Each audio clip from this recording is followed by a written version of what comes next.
The back benchers जो पीछे बैठे हैं आगे के सीट्स को आके ले लें। कम कम कम आ जाओ थोड़ा सा प्लीज। जितने दूर बैठोगे उतना डिस्कनेक्टेड फील करोगे।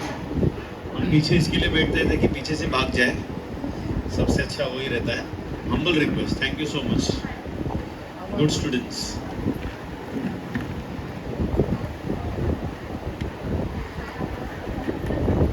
और यहाँ पर भी आ सकते हैं, यहाँ के सीट्स खाली है, थोड़ा सा बैक साइड से आ जाओ, थोड़ा सा you can come in front. हाँ कम इन फ्रंट। हाँ उड़ा दे। Great, thank you.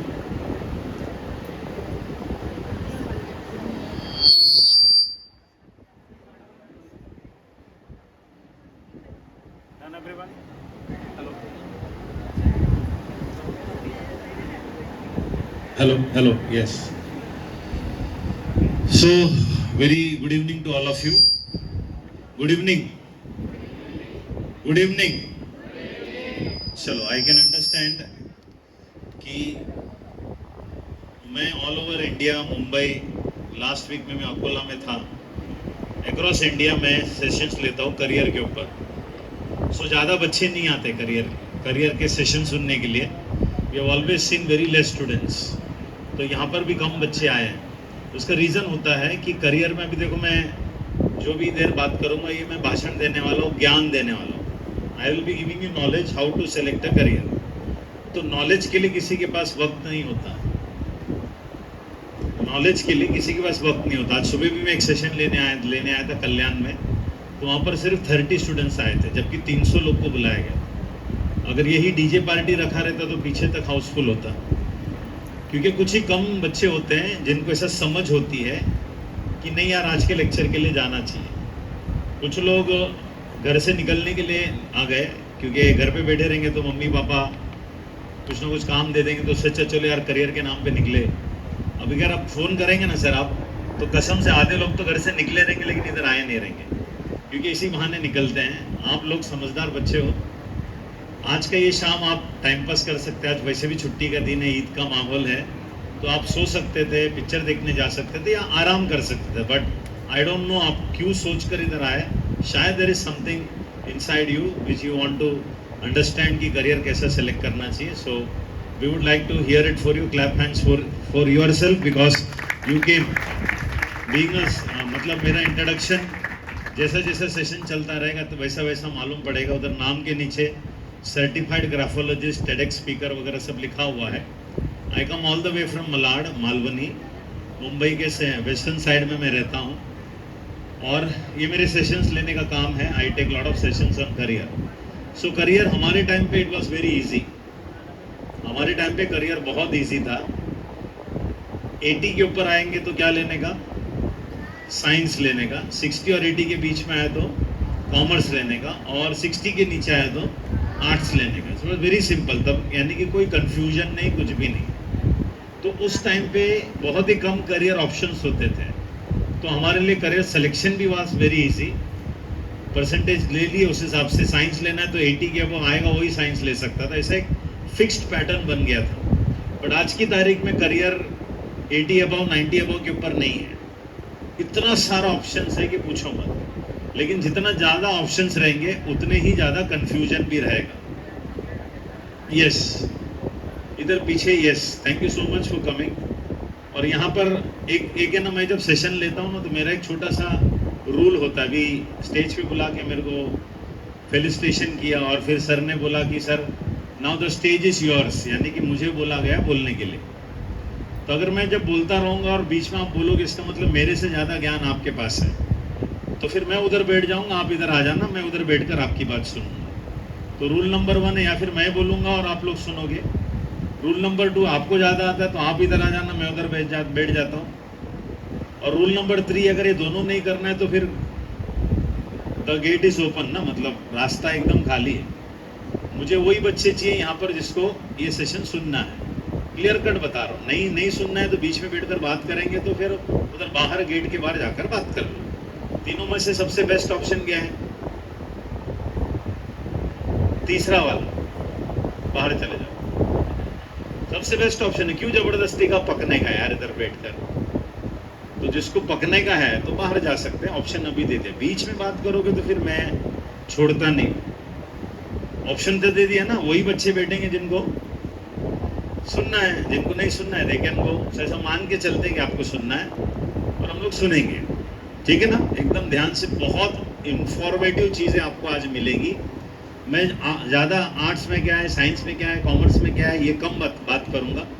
क्यों आर्ट्स लेना चाहिए, क्यों साइंस लेना चाहिए, क्यों कॉमर्स में जाना चाहिए, करियर क्या होता है, इसके ऊपर हम आज चर्चा करेंगे।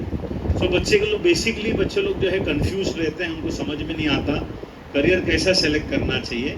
कंफ्यूजन किस चीज़ का होता है? कंफ्यूजन होता है सब्जेक्ट सिलेक्शन का, कौन सी सब्जेक्ट उनके लिए सही है, कौन सी फील्ड उनके लिए सही है।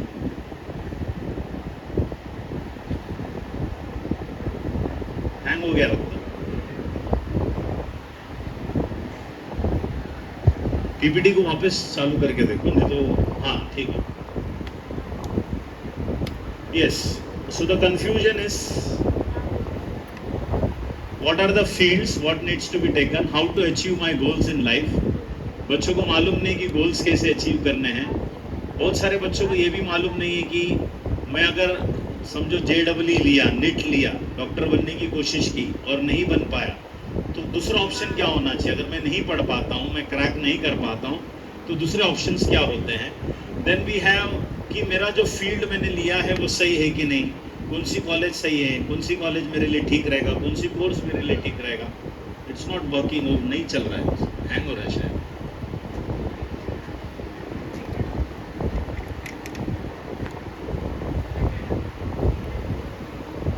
ठीक है, बहुत सारे बच्चे लोग हैं ना, PCM लूँ कि PCB लूँ, PCMB लूँ, सब चीज़ लूँ, मतलब वी डोंट नो। और बहुत सारे बच्चे कॉमर्स भी करते हैं, तो कॉमर्स में एक सब्जेक्ट आता है जैसे कि मैथ्स। बहुत सारे बच्चे मैथ्स से घबराते हैं और 10th के बाद सीधा मैथ्स छोड़ देते हैं। और कॉमर्स में एक सब्जेक्ट है जिसका नाम है SP, सेक्रेटरियल प्रैक्टिस। तो मैक्सिमम बच्चे मैथ्स इसके लिए छोड़ते हैं कि मैथ्स बेकार सब्जेक्ट है, उनको पल्ले नहीं पड़ता, और लोग SP ले लेते हैं 11वीं में। अभी 11वीं 12वीं SP करते हैं, मैथ्स छोड़ देते हैं। फिर डिग्री कॉलेज भी मैथ्स के बगैर करते हैं। और जब ग्रेजुएशन कंप्लीट होता है तो उसको ना MBA इन फाइनेंस करने का मन करता है, और 5 साल के बाद MBA इन फाइनेंस के एंट्रेंस एग्जाम में मैथ्स वापस आ जाता है। तो फिर उसको ऐसा लगता है काश मैंने मैथ्स लिया रहता तो अच्छा रहता। और 5 साल के बाद हमको 1 साल में, देखो 10th स्टैंडर्ड में क्या मैथ्स सिखाया हम लोग भूल गए, अभी एग्जाम लिख कर आने का। तो 5 साल में मैथ्स क्या सिखाया कुछ मालूम ही नहीं रहता है, और बच्चे बहुत पछताते हैं कितने साल के बाद, 5 साल के बाद। उनको समझ में नहीं आता मैथ्स क्यों नहीं छोड़ना चाहिए, जबकि मैथ्स ईजी सब्जेक्ट होता है। But somewhere what I am really going to do, बच्चे लोगों को मालूम ही नहीं कि वो कर क्या रहा है। Am I sure about my route, how to choose the course and institute. And बहुत सारे बच्चे क्या करते हैं कि पेरेंट्स के एक्सपेक्टेशंस बहुत हाई है रहते। पेरेंट्स के expectation, are my subjects appropriate and what are the expectations of the parents. Parents भी बहुत सारा एक्सपेक्टेशन रखते हैं। एक पेरेंट मेरे पास आया और बोला कि सर 2 लाख रुपया मैं साइंस में इसके ऊपर इन्वेस्ट कर रहा हूँ, ये कुछ करेगा कि नहीं। 2 लाख रुपया साइंस में इन्वेस्ट कर रहे हैं, क्योंकि सच बात है 2 लाख रुपए का सोना खरीदेंगे आज की तारीख में तो शायद कितना 2 तोला 3 तोला मिल जाएगा, और 10 साल के बाद बेचेंगे तो उसका 10 लाख रुपया वैल्यू हो सकता है। लेकिन तुमने 2 लाख पेरेंट्स से लिया और साइंस में चले गए या कॉमर्स में चले गए, CA बनने की कोशिश की और नहीं बने, वो पैसा तो वेस्ट हो जाता है। So expectation of the parents भी रहता है। तो करियर सेलेक्ट करते टाइम प्रीडोमिनेंटली बच्चे लोग क्या करते हैं, गलत करियर सेलेक्ट करते हैं। What are the mistakes which they make, पहले हम लोग वो स्टडी करेंगे कि हमसे मिस्टेक क्या होता है। Basic error while choosing a career. Basically काफ़ी सारे बच्चे कैसा करियर सेलेक्ट करते हैं, पेरेंट्स के प्रेशर के ऊपर। पेरेंट्स बोलता है कि ये करो तो ये करो, तो बच्चे फिर वो पेरेंट्स के प्रेशर के हिसाब से नहीं हमारे ख़ानदान में सब लोग CA ही बनते हैं, हमारे ख़ानदान में सब डॉक्टर ही बनते हैं, हमारे ख़ानदान में सब इंजीनियर ही बनते हैं, तो तेरे को भी इंजीनियरिंग ही करना है। तो वहाँ पे पेरेंट्स प्रेशर के हिसाब से करियर सिलेक्शन होता है। इट्स नॉट वर्किंग, ये चल नहीं रहा है साहब। टेक्नोलॉजी फेल होता है जब भी उसकी ज़रूरत होती है, ठीक है। सो देखो, to choose a profession stream that parents are forcing, तो पेरेंट्स के हिसाब से करियर नहीं सेलेक्ट करना है। काफ़ी सारे बच्चे जो होते हैं फ्रेंड्स के हिसाब से करियर सेलेक्ट करते हैं। Friends, to choose the same stream as your friends are choosing. Predominantly बच्चे लोग के जो दोस्त लोग होते हैं, अभी समझो मेरा कोई फ्रेंड है, तो मैं पूछता बेटा क्या बनोगे 10th स्टैंडर्ड के बाद, तो दोस्त को पूछता है तू क्या करने वाला, तू कॉमर्स कर रहा है तो मैं भी कॉमर्स करूँगा। प्रीडोमिनेंटली फ्रेंड्स का दुम पकड़कर बच्चे लोग जाते हैं, और इतना डेंजरस करियर सिलेक्शन होता है ना कि पूछो मत। मेरा फ्रेंड जिधर जाएगा मैं भी उधर ही जाऊंगा। करियर ऐसे सेलेक्ट नहीं किए जाते, फ्रेंड्स के हिसाब से करियर सेलेक्ट नहीं करते। 10th स्टैंडर्ड तो हम लोग ने फ्रेंडशिप में तो बर्बाद कर ही दिया है। मैक्सिमम बच्चों की जो बर्बादी होती है दोस्ती से होती है। देख लेना, जब भी तू पढ़ने बैठेगा ना, तेरा दोस्त आएगा तुझे डिस्टर्ब करेगा, चल खेलने जाते घूमने जाते, तो तू बोलेगा मेरा पढ़ के नहीं हुआ, तो इमीडिएटली वो क्या बोलता है, मैं भी नहीं पढ़ा बे। फिर दोनों बेशरम ताली बजाते, तीसरे के घर पे जाते, तीसरा बेचारा पढ़ता रहता है, फिर लोग आवाज़ देंगे चल खेलने जाते घूमने जाते, तो तू बोलेगा मेरा पढ़ के नहीं, और हम लोग भी नहीं पढ़े बे। और तीनों बेशरम पूरा उल्लासनगर का भ्रमण करेंगे, वो पहला वाला 83, तुम्हारा बेटा 63, तो तीसरा वाला 43। मैंने बच्चों को दोस्ती यारी में अपने करियर को बर्बाद करते हुए देखा है। फ्रेंडशिप में, हाँ तू क्या कर रहा है, मैं भी तेरे पीछे पीछे जाऊंगा, उसके पीछे इसके पीछे। देखो मेरे भी फ्रेंड्स लोग थे, हम लोग 33 स्टूडेंट्स थे 10th स्टैंडर्ड में। 33 लोग ने अलग अलग करियर सेलेक्ट किया, लेकिन हर महीना हम लोग मिलते हैं आज भी, आफ्टर 25-35 लॉन्ग ईयर्स। हाँ, हम लोग का एक दिन फिक्स होता है 4th सैटरडे शाम को, हम सभी दोस्त लोग फ्रेंडशिप, जो हमारा बचपन, फ्रेंडशिप अच्छी बात है, लेकिन करियर वही करेंगे जो मुझे पसंद है, मेरे दोस्त को पसंद है, वो करियर करने जाएंगे। फ्यूचर में तेरा ये दोस्त तुझे नौकरी ढूंढने के लिए तेरे साथ चलकर आने वाला नहीं है, और तेरा ये दोस्त तेरे नौकरी के लिए वो इंटरव्यू नहीं दे सकता है, इंटरव्यू तो तुझे ही देना है। तो फ्रेंडशिप एक हद तक ठीक है, करियर सिलेक्शन में फ्रेंडशिप जो है दोस्ती यारी से नहीं हो पाती। और बहुत सारे बच्चे जो होते हैं ना, मॉब मेंटालिटी की तरफ जाते हैं। What is mob mentality? सब लोग जो करेंगे हम भी वही करेंगे। आज की तारीख में सबसे ज्यादा किसका डिमांड चल रहा है? हर जगह पे किस चीज की आवाज निकल रही है? हर जगह पे करियर किस में बनना चाहिए बताओ? किसका? इंजीनियरिंग में कौन सी वाला स्पेसिफिक बताना? AI, artificial intelligence. सुना है ना सभी लोग ने, आर्टिफिशियल इंटेलिजेंस। आप है ना उधर बटन दबाते रहना। To follow the crowd, artificial intelligence का जमाना चल रहा है, तो सबको क्या लगता है, नहीं यार मेरे को भी डेटा साइंस में जाना है, मेरे को भी आर्टिफिशियल इंटेलिजेंस में जाना है। मैं मना नहीं करता। आज की तारीख में मेरे दोस्तों, AI के एक बहुत बड़े ट्रेनर के साथ मैं काम करता हूं। एक दिन में 27,000 एप्स बन रहे हैं। कितने? पर मंथ नहीं, पर डे। एक दिन में इतने सारे एप्स बन रहे हैं। तो बाय द टाइम इसमें से जो भी AI वाले करके पूछेंगे, तब तक तो इतने ऐप्स बन गए रहेंगे कि तेरे पास कुछ काम बचेगा नहीं। और तू AI में क्यों जाएगा? चलो यार दुनिया जा रही है तो हम भी जाएंगे बोलकर उसमें घुस जाएंगे। ये डेंजरस होता है। ट्रेन में तो सभी लोग ट्रैवल करते ही हैं। आप लोग सेंट्रल में ट्रैवल करते हो, हम लोग वेस्टर्न में ट्रैवल करते हो। ट्रेन में ना 3 लोग बैठने की प्रथा नहीं है, 3.5 लोग बैठते हैं।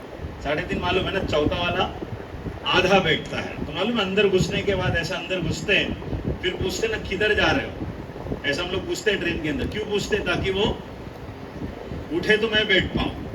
तो मैं वेस्टर्न लाइन में एक बार ट्रैवल कर रहा था, ट्रेन के अंदर घुसा और मैंने इसको पूछा किधर जा रहे हो, तो बोलता अंधेरी। दूसरे को पूछा किधर जा रहे हो, बांद्रा। तीसरे को पूछा किधर जा रहे, तो बोले काम पे। किधर जा रहे, बोले काम पे जा रहे। शाम को 5:30 बजे वापस आया, मैं वापस ट्रेन में घुसा, तो फिर मैंने वापस पूछा किधर जा रहे हो, बोरीवली। किधर जा रहे हो, दहीसर। किधर जा रहे हो, घर पे। 6:45 बजे बच्चों को पूछा किधर जा रहे हो, स्कूल। मुंह लटके हुए रहते हैं बच्चों के सुबह स्कूल जाने के लिए। 1 बजे बच्चे घर पे, 3 बजे ट्यूशन, 6 बजे घर पे। अभी इंडियंस लोग की एक बुरी आदत होती है, सवाल कंप्लीट करने के पहले ही जवाब दे देते हैं। एक्चुअली मेरा सवाल किधर जा रहे हो ताकि वो उठे और मैं बैठे था ही नहीं। मेरा सवाल था किधर जा रहे हो जिंदगी में। सवाल क्या पूछा मैंने? बोलो क्या पूछा मैंने? किधर जा रहे हो जिंदगी में। वापस पूछा मैंने, सब बैठे थे ना, अंधेरी, बांद्रा, काम पे। मैंने पूछा किधर जा रहे हो जिंदगी में। सबको पूछा किधर जा रहे हो जिंदगी में। मालूम नहीं सर, सब जा रहे तो हम भी जा रहे। Mob mentality. एक को पूछा जी क्यों रहा है, सर सुबह उठ के देखा मरा नहीं, चलो आज जी लेते। सब लोग क्या करते हैं, अब दुनिया जो करती है वो करते हैं और वहां पर गड़बड़ हो जाता है। एक एग्जांपल देता हूं मैं आप लोग को। हमारे टाइम पे 1997 की बात है, हमारे टाइम पे एक बहुत बड़ी इंडस्ट्री का बूम आया था और इंडस्ट्री का था एयर इंडस्ट्री। कौन सी इंडस्ट्री? Air industry. सभी लड़का लड़कियों को एयर इंडस्ट्री में जाना था, क्योंकि क्या हो गया था, सरकार ने प्राइवेट एयरवेज को चालू करने का मौका दिया। तो jet Airways, Deccan Airways, Kingfisher Airways, आपने सुना है कि सब दुनिया भर का प्राइवेट सेक्टर चालू। तो उस टाइम पे ना एक कोर्स आता था आईटा, तो 4.5 लाख रुपया कोर्स था। सभी लड़कियों को तो एयर हॉस्टेस ही बनना था। सॉरी, एयर हॉस्टेस नहीं, एयर हॉस्टेस, एयर हॉस्टेस बनना था उनको। तो air hostess, cabin crew, 4.5 lakh रुपए का सब लोग ने कोर्स किया और सब भागे उस इंडस्ट्री में। सब मतलब हर दूसरा तीसरा एयर इंडस्ट्री। और 45,000 उस जमाने में सैलरी थी, 45,000। क्या हो गया, 10 साल के बाद किंगफिशर बंद, डेक्कन एयरवेज बंद, जेट एयरवेज बंद, सब प्राइवेट कंपनी बंद हो गई और फिर आधा से ज्यादा लोग को कंपनी से निकाल दिया गया। आज सब होटल में रिसेप्शन का काम कर रहे हैं, सबको निकाल। अच्छा, लेकिन इंडस्ट्री पूरी बंद हो जाती है क्या? एरोप्लेन उड़ते नहीं है क्या? उड़ते हैं। अभी सभी बच्चे लोगों को इस उम्र में मैं एक बहुत ही इंपॉर्टेंट चीज बता रहा हूं। हर इंडस्ट्री ना ऊपर भी जाती है और फिर नीचे आती है। ऊपर जाती है, इसको कहते हैं डिमांड एंड सप्लाई। आज किसका डिमांड है? आर्टिफिशियल इंटेलिजेंस का। तो सप्लाई ज्यादा है, कुछ साल के बाद उसका डिमांड कम हो जाएगा, तो सप्लाई कम हो जाएगा, तेरे को उठा के फेंक देंगे। रखेंगे किसको? जो उसका मास्टर है उसको रखेंगे, जो गधे हैं उनको निकाल देंगे। सो मॉब मेंटालिटी के हिसाब से अपने को करियर सेलेक्ट नहीं करना है। कुछ लोग को ऐसा लगता है कि गवर्नमेंट जॉब्स, फॉरेन एजुकेशन, वहीं पे करियर है। Sir next slide. Foreign job में ही, अब्रॉड में है। नेक्स्ट स्लाइड दिखा देंगे सर, ठीक है ना। कुछ लोग को ऐसा लगता है कि गवर्नमेंट में ही करियर है। ये सब करियर नहीं है, this is not career. Friend को पूछ के किया, पेरेंट्स को पूछ के किया, पड़ोसी के पूछ के किया, हमारे एरिया में यही लोग सबसे ज्यादा करते हैं। This all are not careers my friends. Next. So what is a career? मैं अभी आपको बता, नेक्स्ट स्लाइड बताएंगे what is a career. Career कैसा बनाना चाहिए, सब लोग ध्यान से सुनेंगे। मेरे पड़ोस में ना, नेक्स्ट स्लाइड, मेरे पड़ोस में ना एक लड़का 58% लाया, मेरे पास भाग कर आया और मुझे बोला कि ब्रजेश सर मुझे ना साइंस लेना है। मैं बोला 58 लाया, साइंस मत ले। उस जमाने में 58 वालों को हम लोग एनकरेज नहीं करते थे साइंस लेने के। उसने मेरी बात नहीं सुनी और उसने साइंस लिया। साइंस लेके उसने 12th स्टैंडर्ड में 78 लाया। मैं हैरान हो गया, मैं बोला 10th में 58, 12th में 78 कैसे आया तुझे? तो उसने बोला सर भाई आपने ना मेरा मार्क्स नहीं देखा था, लैंग्वेजेस में मुझे कम मार्क्स थे लेकिन मैथ्स एंड साइंस मेरा बहुत अच्छा था। तो उसने साइंस लिया, 78 लाया 12th में। No engineering, no medicine, pure science किया, बीएससी फिजिक्स, फिर एमएससी फिजिक्स, फिर पीएचडी इन फिजिक्स और आज बाबा एटॉमिक रिसर्च सेंटर में रिसर्च साइंटिस्ट है। अभी उसका स्टाइपेंड बोलते हैं, स्टाइपेंड मतलब अभी तक तू जॉब पे लगा नहीं है, उसके पहले जब रिसर्च करता रहता ना, उसका स्टाइपेंड 80,000 रुपीज उसको हर महीना सिर्फ स्टाइपेंड मिलता 80,000 का। अभी कुछ सालों के बाद उसका पीएचडी लग जाएगा और अभी वो डॉक्टर भी बन जाएगा, साइंटिस्ट भी बन जाएगा, रिसर्च साइंटिस्ट। तो सोचे ना 58% वाला क्या बन जाता है? Research scientist in BRC. Career मतलब क्या? आप ही के सेंट्रल साइड में एक बंदा स्टेशन के बाहर वड़ा पाव बेचता था। वड़ा पाव बेचते, टोपी पहनता था, गमछा लगाता था और वड़ा पाव बेचते वो बोलता था कि ऑल ओवर महाराष्ट्र में मेरे वड़ा पाव के 100 स्टॉल रहेंगे, सेंट्रलाइज किचन होगा, हर जगह से वड़ा पाव एक ही जगह से बनकर सब जगह जाएगा, हर जगह पे वड़ा पाव का टेस्ट सेम रहेगा, मेरे अंडर में 200-300 लोग काम करेंगे, 500 करोड़ से ऊपर मेरा एम्पायर रहेगा। ऐसा उधर पे एक वड़ा पाव का स्टॉल लगाते लगाते ये बात करता रहता था। तो जब ये बात करता तो लोग उसका मजाक उड़ाते थे, क्योंकि कोई भी बड़ा बात करेगा तो लोग उनका मजाक ही उड़ाते हैं। तो लोग उसका मजाक कैसा उड़ाते थे और बोलते थे कि गोली मत दे। गोली मत दे मतलब फालतू की बात मत कर, बम्बैया लैंग्वेज में फालतू की बात है, चले राग मत दे, गोली मत दे, ऐसा लोग बोलते थे उसको। तो इसने क्या किया मालूम है? ऐसा करते करते उसने अपने ब्रांड का नाम ही गोली वड़ा पाव रखा और आज महाराष्ट्र में 100 के ऊपर स्टॉल है, 500 से ज्यादा लोग उसके अंडर में काम करते हैं। IIM, Indian institute of management में जाकर MBA के बच्चों को बिजनेस कैसा चलाना चाहिए उसके ऊपर भाषण देता और खुद 10वीं फेल है। सच बता रहा हूं। तो सबके दिमाग में क्या आएगा? चलो यार हम लोग भी उल्लासनगर में पापड़ी उसका धंधा लगाते हैं। मैं वो नहीं कह रहा हूँ कि उसका धंधा लगाओ, मैं ये नहीं कह रहा हूँ कि वड़ा पाव बेचो। मैं एक चीज बता रहा हूँ, ये 10वीं फेल होने के बावजूद भी उसके अंदर बिजनेस करने का एक्यूमेन था, भले 10वीं फेल था, उसके अंदर बिजनेस करने का एक्यूमेन था, उसने अपना करियर बनाया। दूसरा बंदा 58% लाने के बावजूद भी उसके अंदर साइंटिफिक एटीट्यूड, साइंटिफिक रिसर्च का एक्यूमेन था। एक्यूमेन मतलब काबिलियत बोल सकते हैं। और उसने बराबर साइंस में क्या बेस्ट कर सकते हैं, पीएचडी कर दिया, रिसर्च कर दिया। तो करियर मतलब क्या होता है?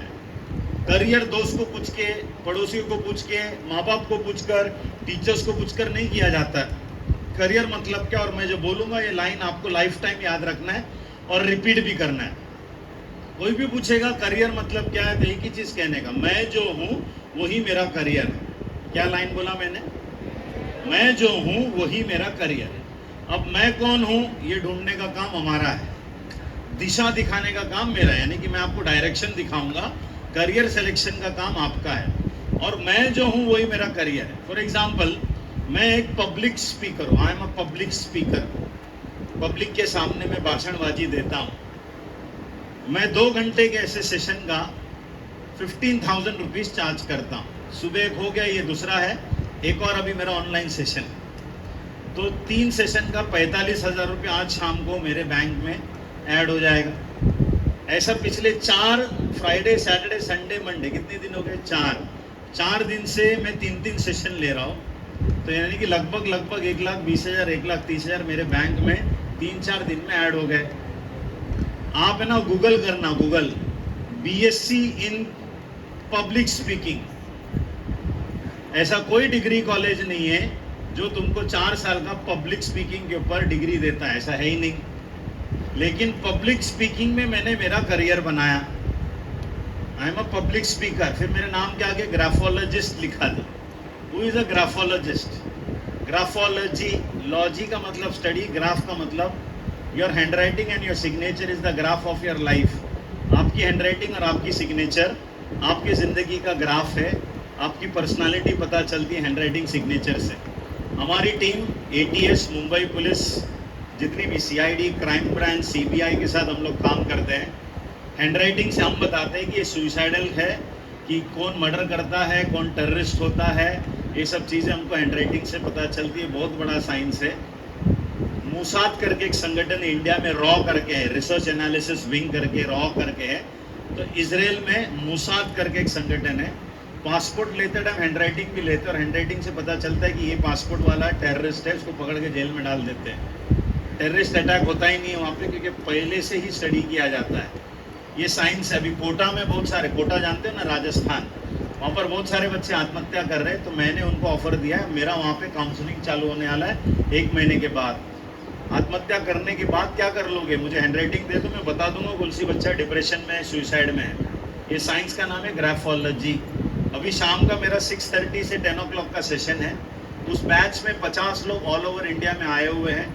एक जन से मैं 10,000 रुपया लेता हूँ। 5 लाख रुपए का मेरा बिजनेस सिर्फ 1 महीने में हैंड राइटिंग, सिग्नेचर एनालिसिस से आता है। आप ना जाके चेक कर लेना गूगल में, there is no college which provides degree in graphology. कोई कॉलेज नहीं है। लेकिन मैंने अपना जबरदस्त करियर बनाया। तो मैं क्या बताना चाहता, तो अभी आप लोग बोलेंगे सर आप इतना कमा रहे तो हम लोग भी आ जाते ग्राफोलॉजी में। ऐसा नहीं है। करियर मतलब क्या, अभी जो मैंने स्टेटमेंट बताया, बोलो व्हाट इज करियर? मैं जो हूं वही मेरा करियर है। मुझे ये काम पब्लिक स्पीकिंग, मुझे बहुत मजा आता है, ये मैंने ढूंढा और मैंने अपना करियर बनाया। सो करियर मतलब क्या होता है, मैं जो हूं वही मेरा career. So my friends, career बनाने के लिए हमको एजुकेशन लेना पड़ता है, सही है? यस, नेक्स्ट स्लाइड दिखाएंगे। सो सबसे पहले what is the actual meaning of word education? अभी कितने साल से पढ़ रहे हैं हम लोग, बताइए। 1st to 10th स्टैंडर्ड पकड़ेंगे तो 10 साल, जूनियर सीनियर पकड़ेंगे तो 12, नर्सरी गए तो 13, और बीच में फेल हुए तो 14। फेल तो होते नहीं, सरकारें फेल होने देती नहीं है, और बीच में कोविड ने भी फेल होने नहीं दिया। कोविड कितने बार आया? 3 बार। क्या बोलते थे, वेव 1, वेव 2 एंड वेव 3। 3 बार क्यों आया? एक्चुअली कोविड एक ही बार आने वाला था। 3 बार क्यों आया? बच्चे लोग दुआएं करते थे एक और बार आ जाए। यस, बच्चे इतने खुश थे ना कोविड में, मेरे पड़ोस में एक लड़की थी, उसका अगले दिन टर्मिनल एग्जाम था, तो मैं बोला तू क्या घूम रही है हंस रही थी। बोला पढ़ने का कुछ नहीं सर, कॉपी तो मारने का अपने को सिर्फ। तो बच्चे इतने खुश थे ना कोविड में कि उन लोग ही प्रार्थना करते थे कि एक और बार आ जाए करके। ठीक है ना। हाँ, तो लेट अस कम बैक। 12 साल से पढ़ रहे हो, एवरेज पकड़ते हैं। 11वीं 12वीं करोगे तो 2 साल, 4 साल इंजीनियरिंग मेडिसिन करोगे तो 4 साल, अभी बीएससी बीकॉम भी 4 साल का होने वाला है। सभी बच्चों को कह रहा हूँ, आप लोग का जब 12वीं हो जाएगा तब NEP न्यू एजुकेशन पॉलिसी आने वाली है। तो 4 साल का डिग्री, 2 साल 11वीं 12वीं तो 6, एंड पोस्ट ग्रेजुएशन करोगे, MBA करोगे, मास्टर्स करोगे तो 2 साल और, तो कितना 8। 12 साल से पढ़ रहे हो, 8 साल और पढ़ोगे तो कितने साल रहोगे टोटल एजुकेशन में? 20 साल। तो एजुकेशन में 12 साल हो गया, 8 साल और ऐड करो।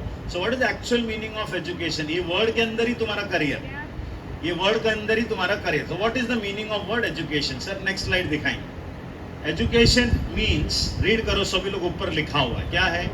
To draw out. Draw out का मतलब होता है बाहर निकालना। हम कुएं में से क्या बाहर निकालते हैं? जोर से बोलो। पानी। हम कुएं में से क्या बाहर निकालते हैं? पानी निकालते हैं। अब मुझे बताओ कुआं कहाँ खोदा जाता है? मन मर्जी जिधर उधर कुआं खोदते हैं क्या? जिधर पानी होता है 100% जिधर पानी होता है। सैटेलाइट के थ्रू पानी के टेबल को ढूंढा जाता है, ऊपर के मिट्टी और रॉक्स को हटाया जाता है और नीचे पानी ऑलरेडी होता है। वाटर वॉज ऑलरेडी देयर, हमने सिर्फ उसे क्या किया? बाहर निकाला। इसको और एजुकेशन से क्या लेना देना? ध्यान से सुनना, और आने वाला 3 मिनट तुम्हारे लाइफ के अंदर ट्रांसफॉर्मेशन ला सकता है। ध्यान से सुनना, इसको और एजुकेशन से क्या लेना देना? इधर बैठे हुए हर बच्चे के अंदर एक टैलेंट ऑलरेडी है, उसे बाहर निकालने के प्रोसेस को एजुकेशन कहते हैं। इधर बैठे हुए हर बच्चे के अंदर टैलेंट ऑलरेडी है। करियर दोस्त को पूछना नहीं है, करियर माँ बाप को नहीं पूछना है, करियर पूछने के लिए अपने आप से सवाल पूछना है। इसके लिए रविंद्रनाथ टैगोर हमेशा कहते थे, every born child is a new thought of God. Every born child is a new thought of God. पैदा हुआ हर बच्चा ईश्वर का एक नया सोच है। पैदा हुआ हर बच्चा। 6 सितंबर 1979 सुबह 5:55 को ईश्वर को एक ख्याल आया कि 45 साल के बाद उल्लासनगर में जाकर अपने गोविंद सिंह स्कूल में अपने को बच्चे को करियर का टॉक लेना है। तो 45 इयर्स पहले मेरा जन्म हुआ आपको करियर टॉक देने के लिए। अब मुझे ये टॉक देने के लिए मुझे कल नहीं पैदा करता हो, कल पैदा करके आज भेज देता नहीं होता ना। 45 इयर्स पहले सोचना पड़ा उनको। किसी को तो फ्यूचर में बच्चों को करियर का टॉक के लिए कंफ्यूजन रहेगा, किसको पैदा करो किसको पैदा, तो प्रजेश को पैदा किया। आर यू विद मी?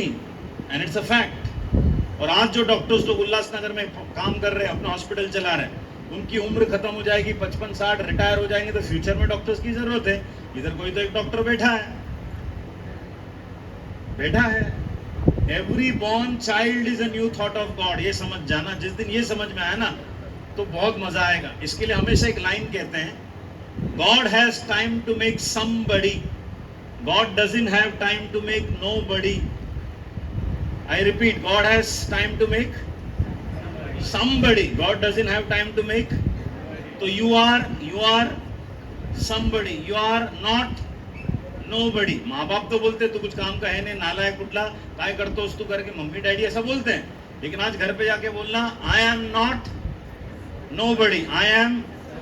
अब ये somebody में ढूंढ के दिखाऊंगा, तू गाली देते रहे मुझे, लेकिन मैं आज सर ने मेरे को सिखाया है कि मैं कुछ तो हूँ। So don't feel एकदम डिजेक्टेड। I am somebody, मेरे अंदर कुछ तो है। अभी रामायण में राम जी को लंका जाना था, तो उनको एक पुल बनाना था, उसका नाम क्या है? राम सेतु। उसके ऊपर पिक्चर भी बनी। तो अभी राम जी ने ये पुल बनाया कि बनवाया? बनवाया, खुद ने नहीं बनाया। और वो पुल कौन बनाते थे? दो वानर थे जिनका नाम है नल और नील। सुना है? नल और नील पत्थर लेते तो उसके ऊपर जय श्री राम लिखते तो पत्थर फ्लोट होता था। और राम जी ने पूरा पुल बनवा के ले लिया नल और नील से। और नल और नील उस जमाने के सिविल इंजीनियर्स थे। पुल बनाने का काम, राम जी को पुल नहीं बनाने आता था, राम जी को तो धनुष बाण चलाने आता था, तो धनुर्धारी थे, वो तो क्षत्रिय थे। लेकिन पुल बनाने का काम नल और नील ने किया, तो इधर के भी उल्लासनगर का कोई पुल बनाने का काम, आप में से कोई सिविल इंजीनियर, कोई तो डॉक्टर, कोई तो साइंटिस्ट, कोई तो इंजीनियर इधर जन्म ले चुका है। तो आप हो, भगवान ऐसे फुकड़ में नीचे पृथ्वी में बेचता नहीं है। जब तक कोई कारण नहीं है तब तक कोई बेचता नहीं, कुछ तो कारण है। अरे विद मी एवरीवन, समझ में आ रहा मैं क्या बता रहा हूं?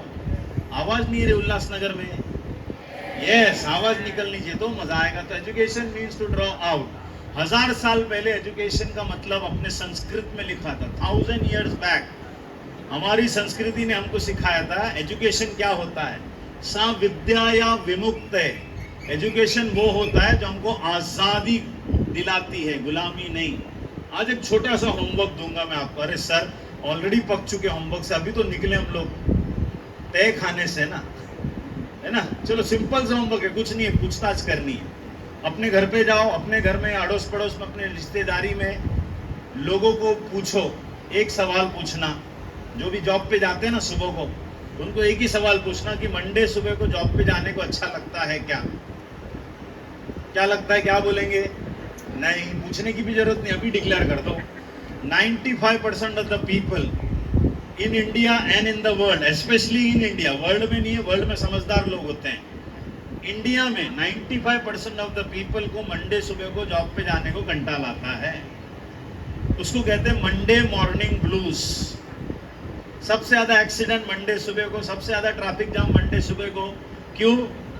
सब लोग गुस्से से निकल जमायला जायचं आहे आपल्याला मामावरती, ट्रेन में मारामारी मंडे सुबह को। आज मंडे है लेकिन छुट्टी का दिन है, लोग खुश होते हैं, लेकिन लोग गुस्से में भी थे। क्यों? गुड़ी पाड़वा का एक छुट्टी छूट गया यार, साला संडे को आ गया ये, ऐसे। हाँ मतलब इतना गुस्से से निकलते ना। अब सोचो मंडे सुबह को बच्चों को पूछो स्कूल जाने को अच्छा लगता है क्या? सिर्फ शरीर पहुंचता है, आत्मा घर पे रहती है। मुंह लटका के कब्रिस्तान से निकलते बच्चे स्कूल जाने के लिए मंडे सुबह को। और इसी बच्चे का ना अगर पिकनिक रख देवे तो माँ कसम ऐसा रात को बैग पैक करेगा, कौन सी चड्डी, कौन सी बनियान, क्या पहनना है, कौन सी ये रखना है, वो रखना है। और अगले दिन स्कूल रहेगा ना तो कंपास बॉक्स नहीं लेके जाएगा। पिकनिक के दिन 4:30 बजे बेशरम उठेगा, 6:30 बजे स्कूल के बाहर जाके खड़ा रहेगा, बस नहीं आली अजून। और अगले दिन स्कूल रहेगा तो माँ कसम उठाना पड़ता है, उठना। ऐसे बच्चे होते हैं। अभी ऐसे जो बच्चे होते हैं जिनको मंडे सुबह को स्कूल जाने को घंटा लाता है, ये कहां से करियर बनाएंगे? एपीजे अब्दुल कलाम जी अगर आज जिंदा होते और उनको मैं बोलता मंडे सुबह को तुमको बच्चों को साइंटिफिक एटीट्यूड पे टॉक देना उनको घंटा लाता। सचिन तेंदुलकर को बोलते हैं मंडे सुबह को क्रिकेट मैच है पाकिस्तान के साथ या ऑस्ट्रेलिया के साथ, घंटा, अरे मंडे को घंटा लाता है रे तू, रोहित शर्मा तू खेल ले, मैं नहीं खेलूंगा, ऐसा बोलते हैं क्या कोई? धीरूभाई अंबानी आज जिंदा होते, लता मंगेशकर जी आज जिंदा होती और उल्लासनगर के बहुत बड़े ऑडिटोरियम में अगर एक सिंगिंग कंसर्ट रखना होता तो उनको घंटा लाता? आता कि नहीं आता? नहीं आता ना, क्योंकि वो लोग विमुक्त लोग हैं, वो लोग वही चीज कर रहे हैं जिसके लिए वो लोग बने हैं। और हम लोग क्या करेंगे? किसी और की बात, अरे यार ये फील्ड अच्छा है, वो फील्ड अच्छा है, मेरे हिसाब से ये होगा आपके साथ भी अगर तुमने अपने तरीके से जो भी तरीके से करियर सेलेक्ट किया। डेंजरस है। सा विद्या या विमुक्त है, वही करियर करना चाहिए जिसके लिए तुमको मजा आता है। आज मंडे है, आज ईद का दिन है, छुट्टी का दिन है। मैंने सर को बोला कि सर मैं आ रहा हूँ इधर कल्याण में, दूसरा ऑप्शन है नहीं, गुड़ी पाड़वा में रखोगे तो मैक्सिमम बच्चे नहीं आएंगे, तो आज मैं आ रहा हूँ। आज दिन भर में मंडे होने के बाद भी मेरा 3 सेशन है और आपको ऐसा लगता है मेरे को घंटा ला रहा है? कौन उठकर आएगा मलाड से यहाँ तक? लोग यहाँ से उठकर नहीं आए, देखो यहाँ पे, और मैं तो मलाड से उठकर आ रहा हूँ। और आज रात को 10:15 बजे मेरा सेशन कंप्लीट होके 12:30 बजे मैं पहुंचूंगा और अगले दिन कल मेरा थाना में सुबह को 9 बजे का फिर से मीटिंग, यानी कि 2.5 घंटे जाऊंगा, 2.5 घंटा वापस आऊंगा।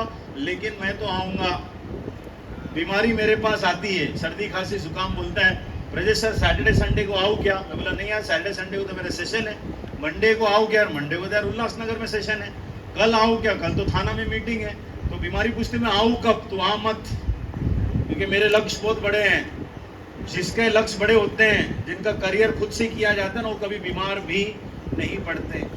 और मंडे सुबह को जिसको भी कंटाल आता ना जॉब पे जाने, उसी को आर्थराइटिस, डायबिटीज, ब्लड प्रेशर, दुनिया भर की सब बीमारियां होती हैं, बिकॉज गुस्से से निकलते हैं घर से। आज काम वाला ऐसा है ना, कंटाला। 5 दिन दिवाली की छुट्टी मिलती है ना, क्या खुश होते हैं। और भाव दूज का दिन होता है ना, इतना समूह होता है, कल से काम पे जाना है। करियर ऐसा नहीं बनता मेरे दोस्तों। अभी सुनो, आप में से कितने सारे बच्चे सच में सक्सेसफुल करियर बनाना चाहते हैं? How many of you want to make successful career? ठीक है ना? उठे। अभी इसमें भी देखो, सब लोग एक दूसरे को पूछ रहे हैं, एक दूसरे को बात कर रहे हैं। ये वही है, मैं बोला ना, friendship. Put your hands down. अब इसमें देखो बहुत सारे जन का हाथ ऐसा है, क्या मालूम बनेंगे कि नहीं, फेफड़े में कॉन्फिडेंस नहीं है, देखो आधा टूटा हुआ। और मैक्सिमम लोग को मैंने देखा, करियर सक्सेसफुल बनाना है तो इधर उधर देख रहे हैं, दूसरे हाथ ऊपर कर रहे हैं, क्या तू कर रहा है क्या? तो एक बार ऐसे ही मैं सेशन ले रहा था, 2 दोस्त लोग बाजू में बैठे थे, ऐसे उधर पे सब बैठे। तो मैंने पूछा सक्सेसफुल होना है? तो बाजू वाले पूछ रहे, हो रहा है ना? हाँ चल हाथ ऊपर कर। तो इसने भी हाथ ऊपर किया, इसने भी हाथ ऊपर किया। फिर थोड़ी देर के उसने हाथ नीचे कर दिया। बोले साले तेरे भरोसे किया था यार मैंने हाथ ऊपर। करियर सब बाजू वाला। वापिस से पूछ रहा हूँ, how many of you want to make successful career? हाँ, ये धमाल मजा होना चाहिए, स्ट्रेट हैंड होना चाहिए, एकदम straight. Put your hands down. अभी देखो करियर कौन बनाएगा, सुनो इधर। करियर उसी का बनेगा जो अपने आप को स्टूडेंट नहीं लर्नर कहेगा। क्या कहेगा? लर्नर। अभी सुनो सब लोग ध्यान से, 5 मिनट इतना पावरफुल चीज बता रहा हूं कि आपका जिंदगी चेंज हो जाएगा।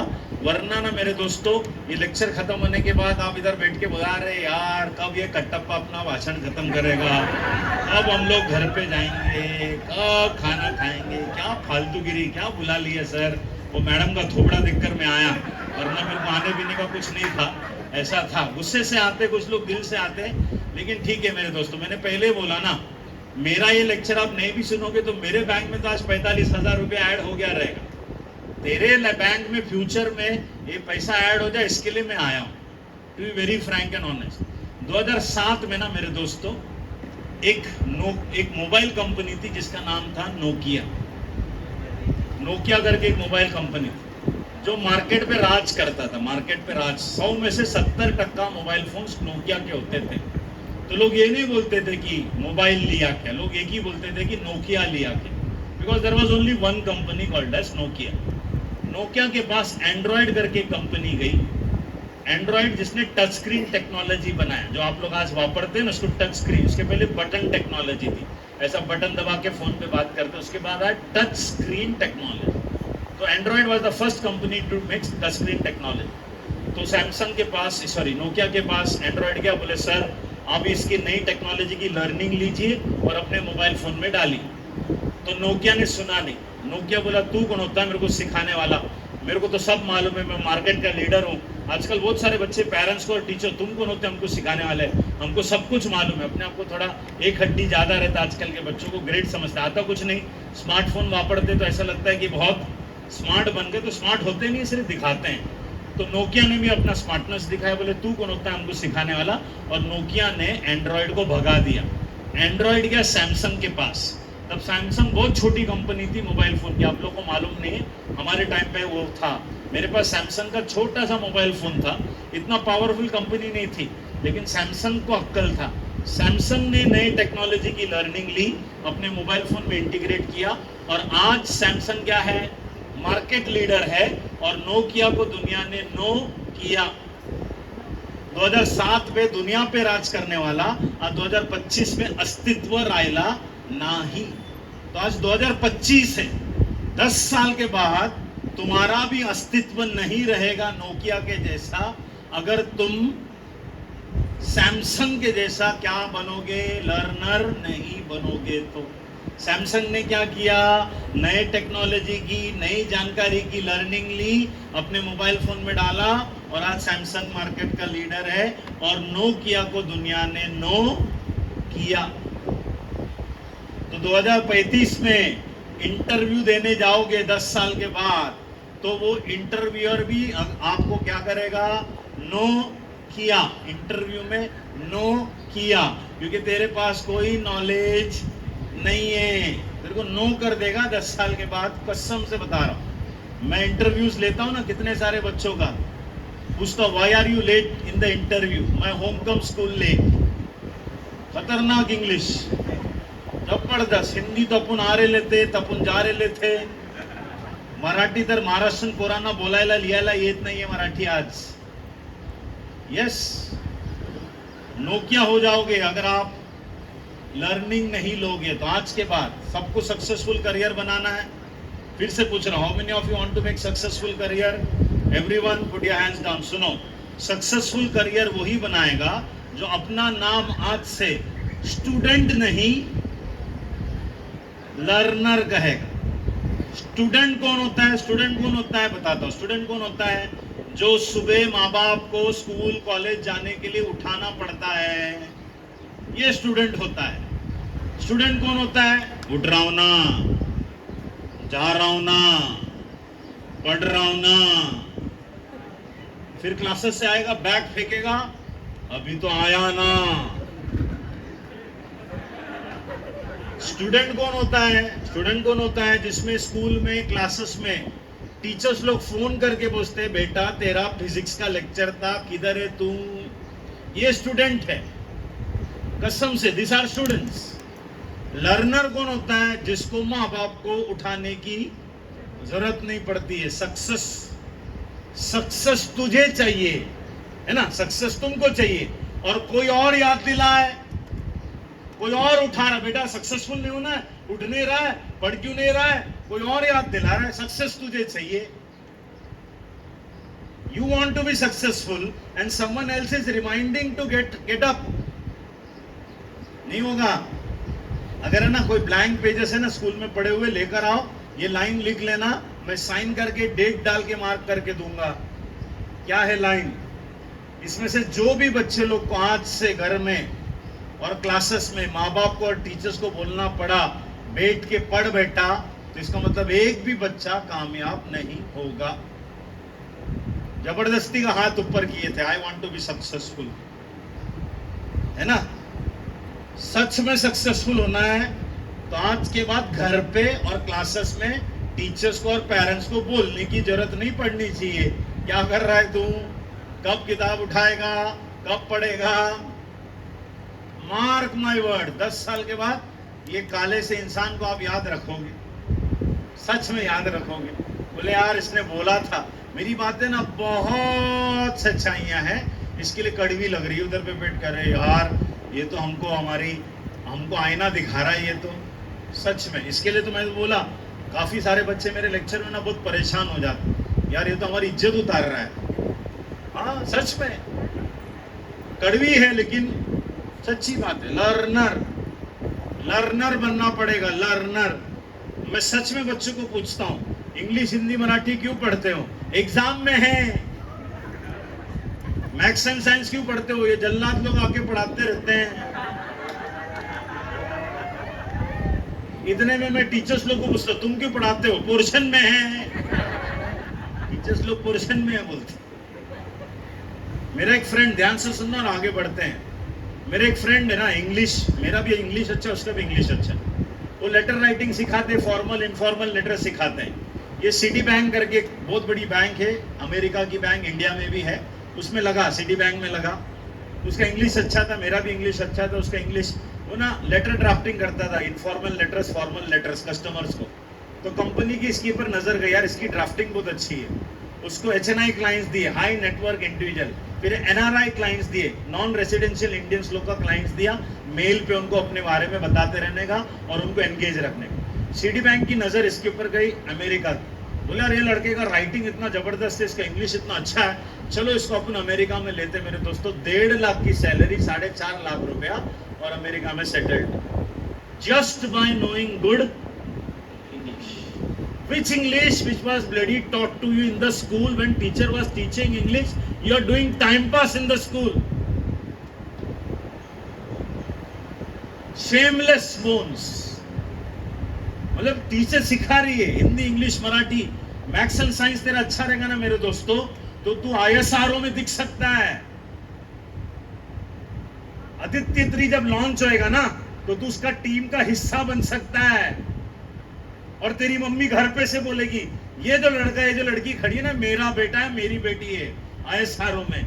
इतना बड़ा माय फ्रेंड्स, आने वाला 25-30 साल इंडिया के लिए जबरदस्त है, because India is a developing nation. ING है, ING, डेवलप्ड नहीं है।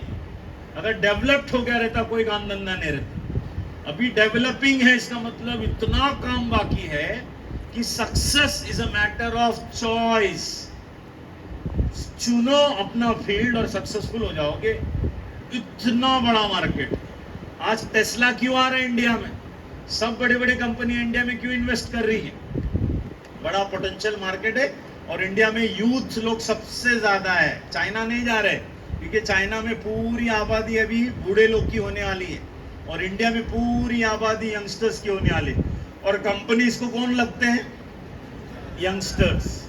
लेकिन हमारा यंगस्टर देखेगा तो टाइम पास, पबजी, भटकना, सेल्फी, उल्टा झाड़ू सर पे, Ghajini cut, hydrogen, hip hop. और तेरी तो हिप हॉप है ना, उड़ी बिड़ी मारने का आसमान बिस्मान में, उसी के अंदर उसको रहता है। डीजे पार्टी बोलेंगे तो एक टांग पे नाचेगा, एक टांग पे नाचेगा। वो पूरा दुनिया हमारे तरफ देख रहा है और हम जो है उस तरफ देख रहे हैं। तो करियर उसी का बनेगा जो अपने आप को क्या कहेगा? So who am I? Who am I? Who am I? Learner. Sir, thank you so much.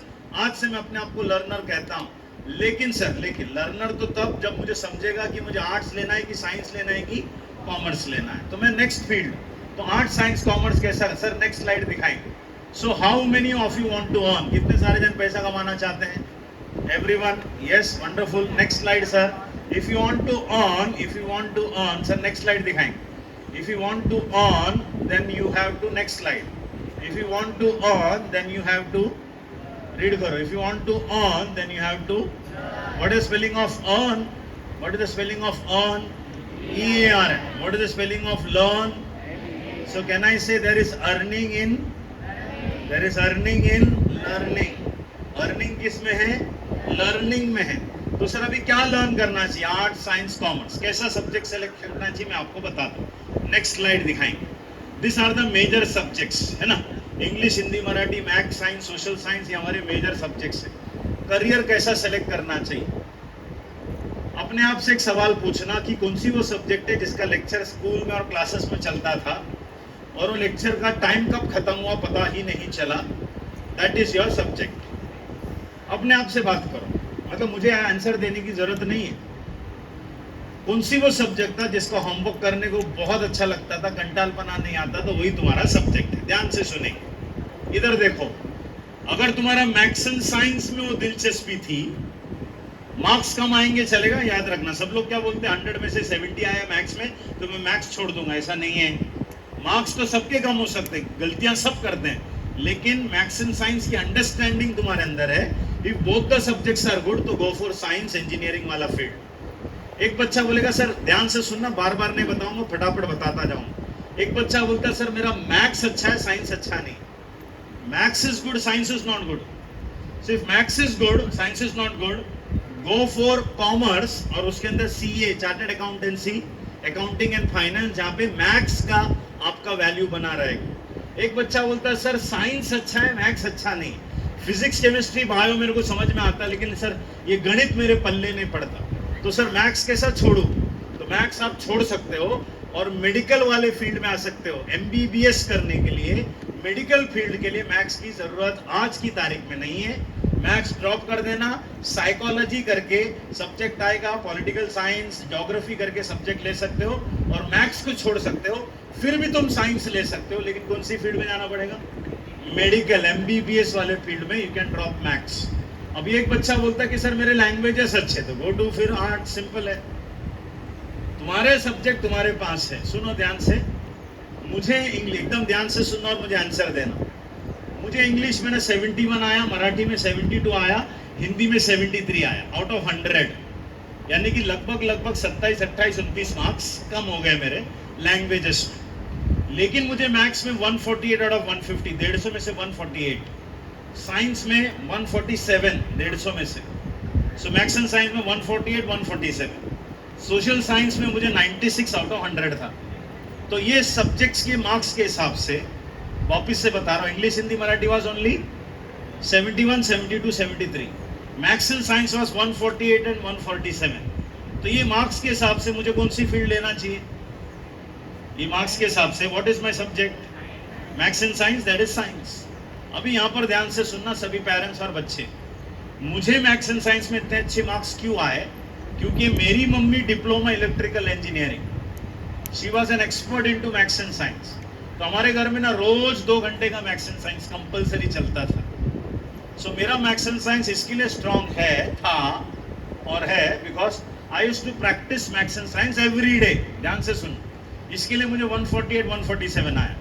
लेकिन मेरे दोस्तों इंग्लिश हिंदी मराठी में मैं बगैर पढ़ के मैंने 71 72 73 लाया। मैं पढ़ता ही नहीं था इंग्लिश हिंदी मराठी, क्योंकि मुझे पढ़ने की जरूरत ही नहीं पड़ती थी। बगैर पढ़ के 71 72 73। सो मेरा सब्जेक्ट क्या है? मैथ्स एंड साइंस की लैंग्वेज है, मैथ्स एंड साइंस नहीं है। ध्यान से सुनना, मेरा सब्जेक्ट पिछले 1 घंटे से बड़बड़ कर रहा हूँ, रुक रहा हूँ क्या? सो what is strong in me? Language, maths and science. तो 2 तरीके के करियर बन सकते हैं। ध्यान से सुनना, सर स्लाइड दिखाएंगे। There are 2 types of career. जैसे कि मैंने, नेक्स्ट स्लाइड दिखाओ। हाँ, मैंने मैथ्स में एजुकेशन बेस्ड करियर है, दैट इज नर्चर। और दूसरा है, नेक्स्ट स्लाइड, लैंग्वेज मेरा टैलेंट बेस्ड है, दैट इज नेचुरल। तो 2 तरीके का करियर बनेगा, एक है नर्चर और एक है नेचुरल। लैंग्वेज मेरे लिए नेचुरल है, मैथ्स एंड साइंस मैंने नर्चर किया। तो करियर दोनों में बनेगा। अगर आपको समझ है आपका नेचुरल क्या है, अगर आप ढूंढ सकते हो तो आप करियर बना सकते हो। नहीं समझ में आता है तो आप मेरे जैसा नर्चर कर लेना। मैंने मैथ्स एंड साइंस नर्चर किया ना, रोज प्रैक्टिस करके। मेरे करियर की शुरुआत, I was a excellent maths teacher. 15 साल तक मैंने मैथ्स सिखाया, वो नर्चर।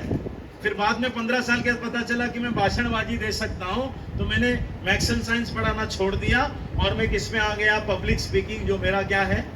नेचुरल। आपको ऐसा 25 साल नहीं लगेंगे, क्योंकि आपको मैं बता रहा हूँ ना। तो नेचुरल एंड नर्चर।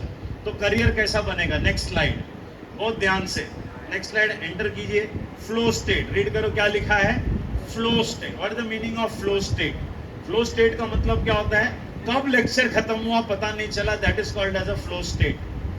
अभी पिछले आधा पौना घंटे से मैं बात करने की कोशिश कर रहा, कंटाला आ रहा आपको कि आपको सुनने में अच्छा लग रहा है? तो it is called as a flow state. मालूम है, वेब सीरीज जब हम लोग देखते हैं, वेब सीरीज, कोई भी अच्छी वेब सीरीज है, एक एपिसोड खत्म होता है तो बंद करने का मन नहीं करता, दूसरा ऐसा करते करते पूरा 8 एपिसोड रात को 2:30 बजे तक देखते रहते हैं। उसको कौन सी स्टेट कहते हैं? Flow state. That is called as a flow state. बहुत इंपॉर्टेंट है इसको, flow state. So next slide, career बनाने के लिए पहला वाला वर्ड रीड करो सभी लोग, intuition. How many of you know what is the meaning of word intuition? सुना है ये वर्ड इंट्यूजन? चलो बता देता हूं। इंट्यूजन का मतलब, इन का मतलब अंदर है ना, सिंपल है। इंट्यूजन का मतलब अपने अंदर की आवाज। करियर बनाने के लिए अपने अंदर की आवाज, जिसका दूसरा नाम है गट फीलिंग। क्या है? Gut feeling. सर मेरा गट फीलिंग है कि मुझे आर्किटेक्चर ही करना चाहिए क्योंकि मैं कनेक्ट कर सकता हूँ। मेरा गट फीलिंग है कि मेरे को मेडिसिन करना चाहिए। मेरा गट फीलिंग है मेरे को चार्टर्ड अकाउंटेंसी करना चाहिए। मेरा गट फीलिंग है सर मेरे को IAS ऑफिसर बन। मेरा गट फीलिंग यानी कि इंट्यूजन। और दूसरा है, इंट्यूजन के साथ दूसरा आता है, सरेंडर करो, curiosity. What is the meaning of curiosity? ढूंढने की जिज्ञासा, उत्सुकता। सर और क्या इसके अंदर, और क्या इसके अंदर, और क्या इसके अंदर? तो जो जिसके अंदर इंट्यूजन है, अपने अंदर की आवाज, और क्यूरियोसिटी है, वो अपना करियर बना देगा। तो इधर उधर की आवाज नहीं सुननी, दोस्तों की आवाज नहीं सुननी, किसकी आवाज सुननी है? अपनी। और मैं गारंटी देता हूं, ढूंढोगे तो तुमको तुम्हारा करियर बनेगा। Are you with me everyone? तो करियर कैसे सेलेक्ट करना चाहिए? अपने अंदर की आवाज और क्यूरियोसिटी। और दूसरा क्या है? कौन सी वो सब्जेक्ट है जिसमें अपने को नींद नहीं आता था और उसका होमवर्क करने को बहुत अच्छा लगता है, तो वही तुम्हारा सब्जेक्ट है। ठीक है, अभी और आगे बढ़ते हैं। लेटेस्ट आखिरी का एक और तरीके से मैं आपको बता दूं करियर कैसा सेलेक्ट करना है। नेक्स्ट स्लाइड दिखाएंगे sir. There are 3 main field, there are 3 main field. One is arts, one is commerce and one is science. There are 3 main fields. Entry करेंगे, arts, science, commerce and science. अब मेरा सौभाग्य रहा है तीनों में से एक फील्ड, देखो अभी 10th स्टैंडर्ड के बाद आप इंजीनियर नहीं बनोगे, 10th स्टैंडर्ड के बाद आप डॉक्टर नहीं बनोगे, आप चार्टर्ड, सब कुछ बनेंगे 12वीं के बाद। Everything is going to happen after 12th standard. अभी फिलहाल अपना डिसीजन क्या है, आर्ट्स में जाऊं, कॉमर्स में जाऊं कि साइंस में जाऊं, ये पहला डिसीजन है। तो ये 3 फील्ड में करियर कैसा सेलेक्ट करना। सो मेरा सौभाग्य रहा है कि मुझे एपी जयरामन सर, एक बहुत बड़े न्यूक्लियर साइंटिस्ट है इंडिया के, जो एपीजे अब्दुल कलाम जी के साथ काम किया है, तो उनके साथ मुझे काम करने का मौका मिला। तो जब उनके साथ मैं काम करता था तो मैं उनको ऐसे ही पूछा कि सर मेरे पास बहुत सारे 10वीं के बच्चे को मैं करियर टॉक देता हूँ, तो उनको मैं कैसा समझाऊँ कि यार करियर कैसा सेलेक्ट करना चाहिए। तो उन्होंने ना मुझे एक ज़बरदस्त आइडिया दिया। नेक्स्ट स्लाइड दिखाएंगे। उन्होंने क्या कहा कि एक गुलाब का फूल लो, एक प्रीवियस स्लाइड करो थोड़ा सा, एक गुलाब का फूल लो, कॉमर्स के स्टूडेंट को दो, गो बैक, पीछे जाओ, हाँ, एक गुलाब का फूल लो, आर्ट्स के स्टूडेंट को दो, एक गुलाब का फूल कॉमर्स के स्टूडेंट को दो, एक गुलाब का फूल साइंस के स्टूडेंट्स को दो, और तीनों को अलग अलग बिठाओ 3 अलग अलग कमरे में, और तीनों को एक नोटबुक, पेंसिल, पेपर कुछ दे दो लिखने के लिए, और उनको कहो कि गुलाब के फूल को देखकर तुमको क्या समझ में आता है, तुम लिखो। तो सबसे पहले गुलाब का फूल, नेक्स्ट स्लाइड, सबसे पहले गुलाब का फूल, सबसे पहले नेक्स्ट स्लाइड, सबसे पहले गुलाब का फूल आर्ट्स के स्टूडेंट के पास। अब इसको क्या बोला गया है कि गुलाब के फूल को देखकर तुमको कुछ तो लिखना है, और ये कौन सी स्टूडेंट है, आर्ट्स का। तो गुलाब के फूल को देखकर ये आर्ट्स का स्टूडेंट क्या लिखेगा, फूल है गुलाब का, कांटों में खिली, हमने तुमसे प्यार किया तो बाजू वाली जली। टेबल पर फूल रखा है, उठाते क्यों नहीं, दिल में प्यार रखा है, जताते क्यों नहीं। इंसान की जिंदगी गुलाब के फूल के जैसी होनी चाहिए, बगीचे को महकाती है, रिटर्न में कुछ लेती नहीं है। तो इंसान को भी ना पूरे बगीचे को महकाना चाहिए और रिटर्न में कुछ मांगना नहीं चाहिए। इंसान की जिंदगी, गुलाब की जिंदगी दोनों सेम है। ऐसा करते करते उस किताब में क्या लिखेगा, लिखेगा literature and philosophy, because he is a student of arts. उसको बाकी कुछ समझ में नहीं आता। Next slide. तो he is a student of arts. Arts में अगर जाना है, सुनो, तो आपकी पकड़ किस पे होनी चाहिए, फिलॉसफी, लिटरेचर, तुम्हारा ड्राइंग, तुम्हारी पेंटिंग, तुम्हारा क्रिएटिविटी। अगर तुम्हारा राइट ब्रेन चलता है, creative writing, creative painting, interior designing से लेके डिजिटल डिजाइनिंग से लेके, तुमको कलर कॉम्बिनेशन अच्छा लगता है, फ्लायर कैसा बनाना, कौन सी कॉम्बिनेशन, किधर क्या कलर। तो एक तो लैंग्वेजेस, एक तो फिलॉसफी, साइकोलॉजी, सोशियोलॉजी, नहीं तो फिर तुम्हारा डिजाइन, ड्राइंग, पेंटिंग, ये सब चीजें। अभी मैं आपको एक लाइन बताऊंगा और ये लाइन के पीछे मुझे बताना कौन सी कंपनी है। जिंदगी के साथ भी और जिंदगी के बाद भी, LIC। ये किसी ने ना क्रिएटिव राइटर ने लिखा रहेगा, ये आर्ट्स का स्टूडेंट। एक और बता दो, कंपनी का नाम बताना। कुछ दाग अच्छे होते हैं, नहीं, सर्फ एक्सेल है। कुछ दाग अच्छे होते हैं, सर्फ एक्सेल। अभी कौन सी दाग अच्छे होते हैं, कौन सी भी दाग अच्छे नहीं होते, लेकिन जैसा ही हम बोलेंगे ना कुछ दाग अच्छे होते हैं, तो ठप करके तुमको क्या आएगा, सर्फ एक्सेल। अभी आम का सीजन है, आम खाते टाइम टी-शर्ट पे गिरेगा, लेकिन तुमको गुस्सा नहीं आएगा, क्योंकि तुमको मालूम है कि ये दाग के लिए कौन सी है, सर्फ एक्सेल। ये लिखने वाले लोग होते हैं, और नरेंद्र मोदी को भी कोई तो लिख के देता है, हर बार मोदी सरकार। ये जो लाइंस लिखते हैं, ये क्रिएटिव राइटिंग कहते हैं इसको। तो आर्ट्स में फिलॉसफी, लिटरेचर और ये सब चीज़ें। अभी मैं यहाँ पे 10 करियर बताऊंगा, फटाफट बताऊंगा, टाइम नहीं है ये पूरा स्लाइड्स वगैरह, क्योंकि ऑलरेडी हम लेट चालू किए हैं। तो हर एक स्लाइड बताने बैठूंगा तो शाम हो जाएगी। तो ये सब स्लाइड्स में जो है सर के पास छोड़ दूंगा, PPT वगैरह। सर जो बच्चे क्लासेस में आके लेके जाएंगे तो देना, ऐसे ग्रुप में डाल दोगे, ये बहुत बेशकीमती है। ये PPT बनाने मैंने 15,000 रुपया दिया था डिज़ाइनर को, ग्राफिक डिज़ाइनिंग 15,000 रुपीज़ पे किया है ये PPT बनाने के लिए। तो इसके पीछे बहुत मेहनत लगती है। Interested students can come and visit us and take the PPT। जरा फटाफट मेरे साथ चलेंगे। फर्स्ट करियर जो है BA इन साइकोलॉजी होती है। नेक्स्ट स्लाइड करेंगे। BA इन साइकोलॉजी, इसको ना आपको बहुत मेहनत करना पड़ेगा यार। ये इसका कुछ हो सकता है सर? नहीं होता। हाँ, ये मैं कर रहा हूँ कि आप कर रहे हो? ये लैपटॉप थोड़ा आगे आ सकता है? सुनो ध्यान से, बिकॉज उसमें ना कम से कम 5-5, 6-6 चीजें बतानी है मेरे को।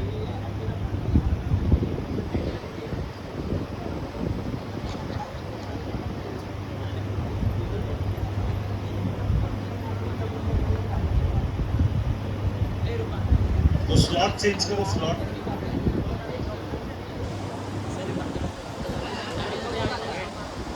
जा सकते हैं। बहुत स्लो है, लग रहा है शाम हो जाएगी। इधर देखो सभी, ये आपकी है मैंने की, वेरी स्लो। इधर देखो सभी लोग, बीए इन साइकोलॉजी करके एक फील्ड है जिसमें आप देखो ये सब स्लाइड्स है ना मेरे दोस्तों, मैं आप लोग को दे रहा हूँ। उसका रीजन क्या है, ये जो लिखा है ना, आप जब साइकोलॉजी करोगे तो क्या बन सकते हो? क्लिनिकल साइकोलॉजिस्ट, चाइल्ड साइकोलॉजिस्ट, सभी स्कूल्स में आज जरूरत है चाइल्ड साइकोलॉजी। एचआर कंसल्टेंट, कंपनियों में लोगों को नौकरी देते टाइम एचआर कंसल्टेंसी रखी तो psychological background. Mental health counsellor, और डिमांड क्या लिखा है नीचे? ग्रोइंग, यानी कि इसकी रिक्वायरमेंट बहुत ज्यादा हो चुकी है। So that is what it is. फिर आता है फटाफट BA in journalism and mass communication.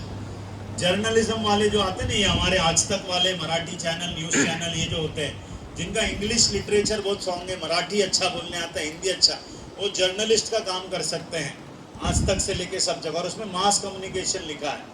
Mass communication का मतलब होता है जर्नलिस्ट बन सकते हैं, एंकर बन सकते हैं, डिजिटल मार्केटर। मैंने आपको कहा ना 5 लाख रुपया मैं कमाता हूँ, 1 लाख रुपया मैं अपने डिजिटल मार्केटिंग टीम को देता हूँ। वो लोग 1 लाख रुपया लेते हैं तो मेरे को 5 लाख का धंधा मिलता है सोशल मीडिया में। Are you with me? Facebook ad, ये सब ऐड करते हैं ना, तो they are earning 1 lakh rupees from me. सोचो कितना बड़ा मार्केट है। उसके पास 25 कंपनियां हैं, महीने का 25 लाख का उसका इनकम है। उसमें एम्प्लॉयज का 2-2.5 लाख रुपया और महीने का 2 लाख रुपया छुड़ाता है डिजिटल मार्केटिंग के अंदर। तो ये वो बच्चे हैं जिनका डिजिटल मार्केटिंग, मास कम्युनिकेशन बहुत अच्छा है। फिर आता है पब्लिक रिलेशनशिप, फटाफट भगाते जाऊंगा। डिमांड क्या लिखा हुआ है? हाई लिखा हुआ, मैं जल्दी जल्दी भगाऊंगा। नेक्स्ट है पॉलिटिकल साइंस। आपने आज तक वगैरह देखा रहेगा ना, जिसमें कोई इलेक्शन आता है तो बहुत सारे जन बोलते हैं ये पार्टी जीतेगी, ये पार्टी हारेगी, इनको इतने वोट्स मिलेंगे।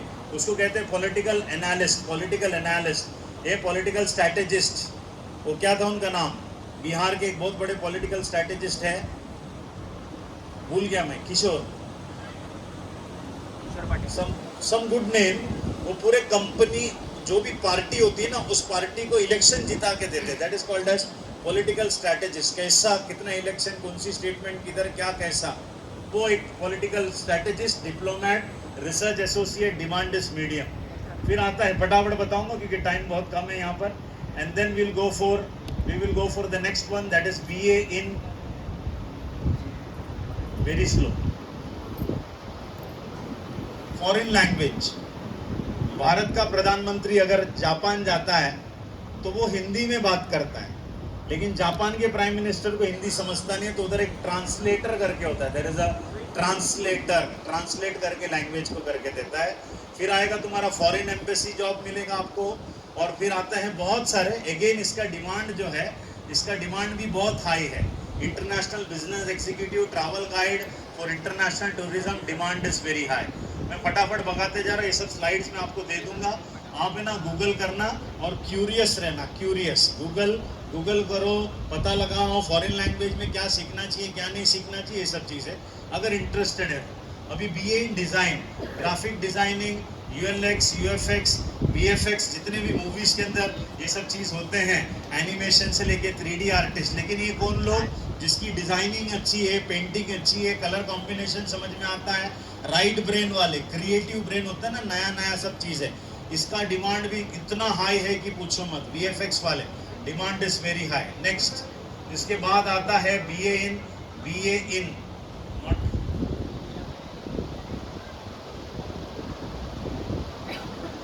देखो उधर लॉ करके एक है। अभी लॉ आप आर्ट्स के थ्रू भी कर सकते हैं, साइंस के थ्रू भी कर सकते हैं, कॉमर्स के थ्रू भी कर सकते हैं। आपको मालूम नहीं है, इंडिया का सबसे बेहतरीन लॉयर राम जेठमलानी करके थे, अभी उनका डेथ हो गया। आप यकीन नहीं मानेंगे, राम जेठमलानी एक दिन का एक केस के सुनवाई का 1 करोड़ रुपया लेता था। एक दिन के एक केस के सुनवाई का 1 करोड़। वो तो जब कोर्ट पे आएगा वो कम से कम 4 सुनवाई करेगा, तो पर डे उसका इनकम था 4 करोड़ रुपया। महीने में 10 दिन कोर्ट में जाता है, बाकी सब दिन आराम करता है। तो आप सोचो 40 करोड़ रुपया लोग किस में बना रहे? लॉ। और दूसरे भी बहुत सारे एडवोकेट्स है जो एफिडेविट बना लो, वो खड़े रहते ना 500 रुपये का एफिडेविट, ये बना लो, तो सब लोग लॉ पढ़ते हैं, कुछ लोग वो सीरियसली पढ़ते हैं तो करोड़ों रुपया कमाते हैं। सो हर एक फील्ड में जबरदस्त अपॉर्चुनिटी। कॉर्पोरेट लॉयर बन सकते हो, कॉर्पोरेट लॉयर बन सकते हो, कंपनी के लिए लॉयर बन सकते हो, क्रिमिनल लॉयर बन सकते हो, साइबर लॉ एक्सपर्ट बन सकते हो। इतने सारे इसके अंदर है। इसके अंदर भी आपका जो है, मुझे ना लैपटॉप ही दे दो, डिमांड इज वेरी हाई। बहुत स्लो चल रहा है यार, मतलब बहुत टाइम वेस्ट हो जाएगा इसके अंदर। I want to just rush with this because there are many 90 slides मुझे दिखाने हैं। टूरिज्म एंड हॉस्पिटैलिटी, इंडिया में बहुत ज़्यादा टूरिज्म आ रहा है। ये इसका भी डिमांड बहुत पावरफुल है, करियर भी बहुत पावरफुल है। If the laptop can be kept here, मुझे दे दो लैपटॉप, इधर पे दे सकते हो लैपटॉप।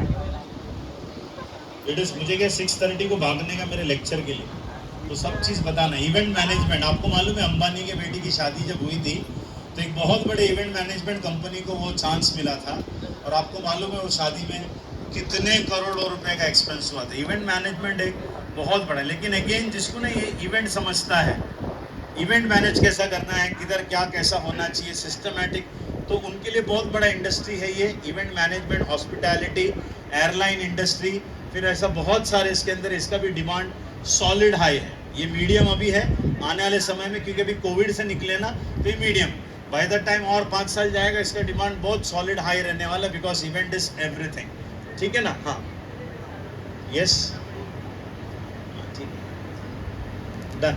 फिर इसके बाद ये तो हो गया लॉ, यानी कि आर्ट्स का करियर हो गया, ठीक है ना। इसके बाद ये गुलाब का फूल किसके हाथ में जाएगा? ये गुलाब का फूल किसके हाथ में जाएगा? कॉमर्स के।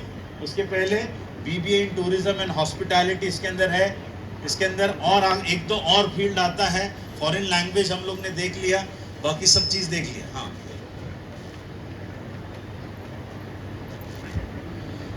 नेक्स्ट इधर देख लो, बीएड करके हैं। बीएड कौन करता है? टीचर, जिसको टीचर बनना है। तो आप बोलोगे सर टीचिंग प्रोफेशन में कितना है?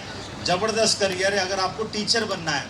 मेरे जैसा टीचर 2014 में जब पढ़ाना छोड़ दिया था mathematics, I was paid 1000 rupees per hour for maths. तो 6 घंटा काम करता था, 6000 दिन का, 6000 पर डे। 20 दिन भी काम करूंगा, सैटरडे संडे छुट्टी रखूंगा अपना, 10 दिन छुट्टी रखूंगा, तो भी मैं 1,20,000 रुपया का। टीचर्स लोग के लिए बहुत बड़ा ऑप्शन है, लेकिन अच्छे टीचर्स लोग की जरूरत। टीचर तो बहुत हैं, अच्छे टीचर्स नहीं। आप है ना कोटा राजस्थान चले जाना, एक एक टीचर को 1 करोड़ सैलरी है साल का। 1 CR साल का टीचर्स लोग को सैलरी। फिजिक्स पढ़ाने वाले को, केमिस्ट्री पढ़ाने, मतलब teachers have been paid, good teachers have been paid. इसके अंदर सिर्फ आर्ट्स के थ्रू नहीं, कॉमर्स, साइंस, जो भी सब्जेक्ट तुम्हारा है उसके अंदर आप ये कर सकते हो। स्कूल एजुकेटर बन सकते हो, instructor, designer, edtech specialist. Demand is growing here. चलो फटाफट, अभी सोशल वर्क। आप रास्ते पे चलते हो, तुम गरीबों को देखते हो रास्ते पे सो रहे, ये बूढ़े लोग बेचारे रास्ते पे सो रहे हैं, माँ बाप छोड़ के चले जाते हैं, तो आपको ना सोशल वर्क करना चाहिए। बीए इन सोशल वर्क करते हैं तो खुद का एनजीओ चालू कर सकते हो। सर एनजीओ चलाऊंगा कहाँ से? बड़े बड़े कंपनियों को अपने प्रॉफिट का 2% ना समाज सेवा के लिए देना पड़ता है। तो कंपनीज में जाके प्रेजेंटेशन देने का कि मैंने बूढ़े लोग के लिए किया है। कंपनी करोड़ों रुपया देती है एनजीओ चलाने के लिए। लेकिन ये कब करना चाहिए? जब तुम्हारे अंदर ऐसी फीलिंग आती है कि यार गरीबों के लिए मुझे कुछ करना चाहिए। तो NGO, that is social work, community welfare, ये सब चीज़ें। Demand is growing here. ये सब आर्ट्स के फील्ड बता रहा हूँ। और लास्ट वाला जो मैंने आपको बताया, इंटीरियर डिजाइनिंग। मालूम है बिल्डिंग को खड़ा करने के लिए आर्किटेक्ट की जरूरत होती है, उसके लिए आपको साइंस लेना चाहिए। और एक एंट्रेंस एग्जाम है जिसको कहते हैं नाटा। आर्किटेक्चर के लिए नाटा करना चाहिए। लेकिन बिल्डिंग खड़े होने के बाद बिल्डिंग के अंदर का इंटीरियर कैसा होना चाहिए, कलर कॉम्बिनेशन कैसा होना चाहिए, ये सब इंटीरियर डिजाइनर बोलता है। ये भी बहुत डिमांड इज वेरी हाई। ये कौन सी बच्चे? जिनकी डिजाइनिंग, कलर कॉम्बिनेशन, ये सब चीज़ें बहुत अच्छी है, बड़ा मार्केट है इसके अंदर मेरे दोस्तों। So this are the career in arts. अभी फटाफट जाएंगे, अभी हम जाते हैं कॉमर्स के तरफ। Let us go to commerce. पहले गुलाब का फूल किसके हाथ में था? उसने क्या किया? गुलाब के फूल जब आर्ट्स वाले स्टूडेंट को लिखने बोला तो उसने क्या लिखा? शेरो शायरी लिखी। अब गुलाब का फूल किसके हाथ में है? अभी इसको क्या लिखने बोलेगा तो ये क्या लिखेगा? ये कॉमर्स का स्टूडेंट है तो एक गुलाब का फूल 5 रुपया, 100 गुलाब का फूल 500 रुपया। अगर मैं दादर में जाके लूँगा तो मुझे 2 रुपये में मिलेगा, और 100 रुपये का गुलाब फूल का 200 रुपया होगा। टैक्सी में मैं डालकर लेकर आऊँगा तो 100 रुपया होगा, 300 मेरे जेब से गया और 200 मेरा प्रॉफिट रहेगा। ये कौन सी स्टूडेंट है? कौन सी स्टूडेंट है? कॉमर्स का स्टूडेंट एक ही सवाल पूछता है, कुछ बढ़े ना बढ़े बैंक बैलेंस बढ़ना चाहिए, क्योंकि उसके दिमाग में धंधा और धंधे के अलावा दूसरा कुछ उसको समझता नहीं है। तो कॉमर्स में अगर आना है तो आपको बिजनेस एक्यूमेन होना चाहिए। अभी बिजनेस के लिए क्या क्या लगते हैं फटाफट बताता हूँ। करियर बिजनेस के लिए क्या क्या लगते हैं। बिजनेस एक्यूमेन के लिए एक बिजनेस अगर आपको चलाना है, अब इधर पे सीट एंड एडुकेयर करके जो कोचिंग क्लासेस चलता है, तो वो उसका पूरा पैसा जो है बैंक में डालना पड़ता। तो बैंकिंग अब ये पैसे का सुरक्षा रखना बहुत जरूरी है, इंश्योरेंस, ठीक है। लेकिन बैंक में डालने के पहले हिसाब किताब, तो अकाउंटिंग एंड फाइनेंस, ठीक है। इसके अलावा फाइनेंशियल मैनेजमेंट, फिर आता है एडमिनिस्ट्रेशन, धंधे को एडमिनिस्ट्रेशन कैसा करने का। तो यानी कि कॉमर्स में जितने भी फील्ड है वो सब फील्ड बिजनेस से रिलेटेड ही रहेगा। ये हैंग हो गया।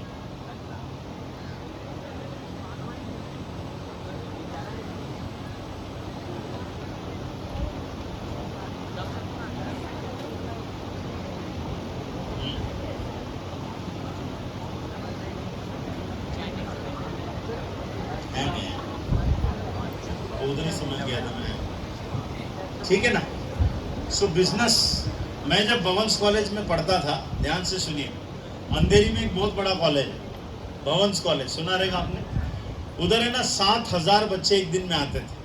तो एक बार मैं चाय पी रहा था, भवंस कॉलेज के बाहर गेट पे ना एक चाय वाला चाय बेच रहा था। तो मैंने चाय पीते पीते मुझे ऐसी आदत थी पूछताछ करने की।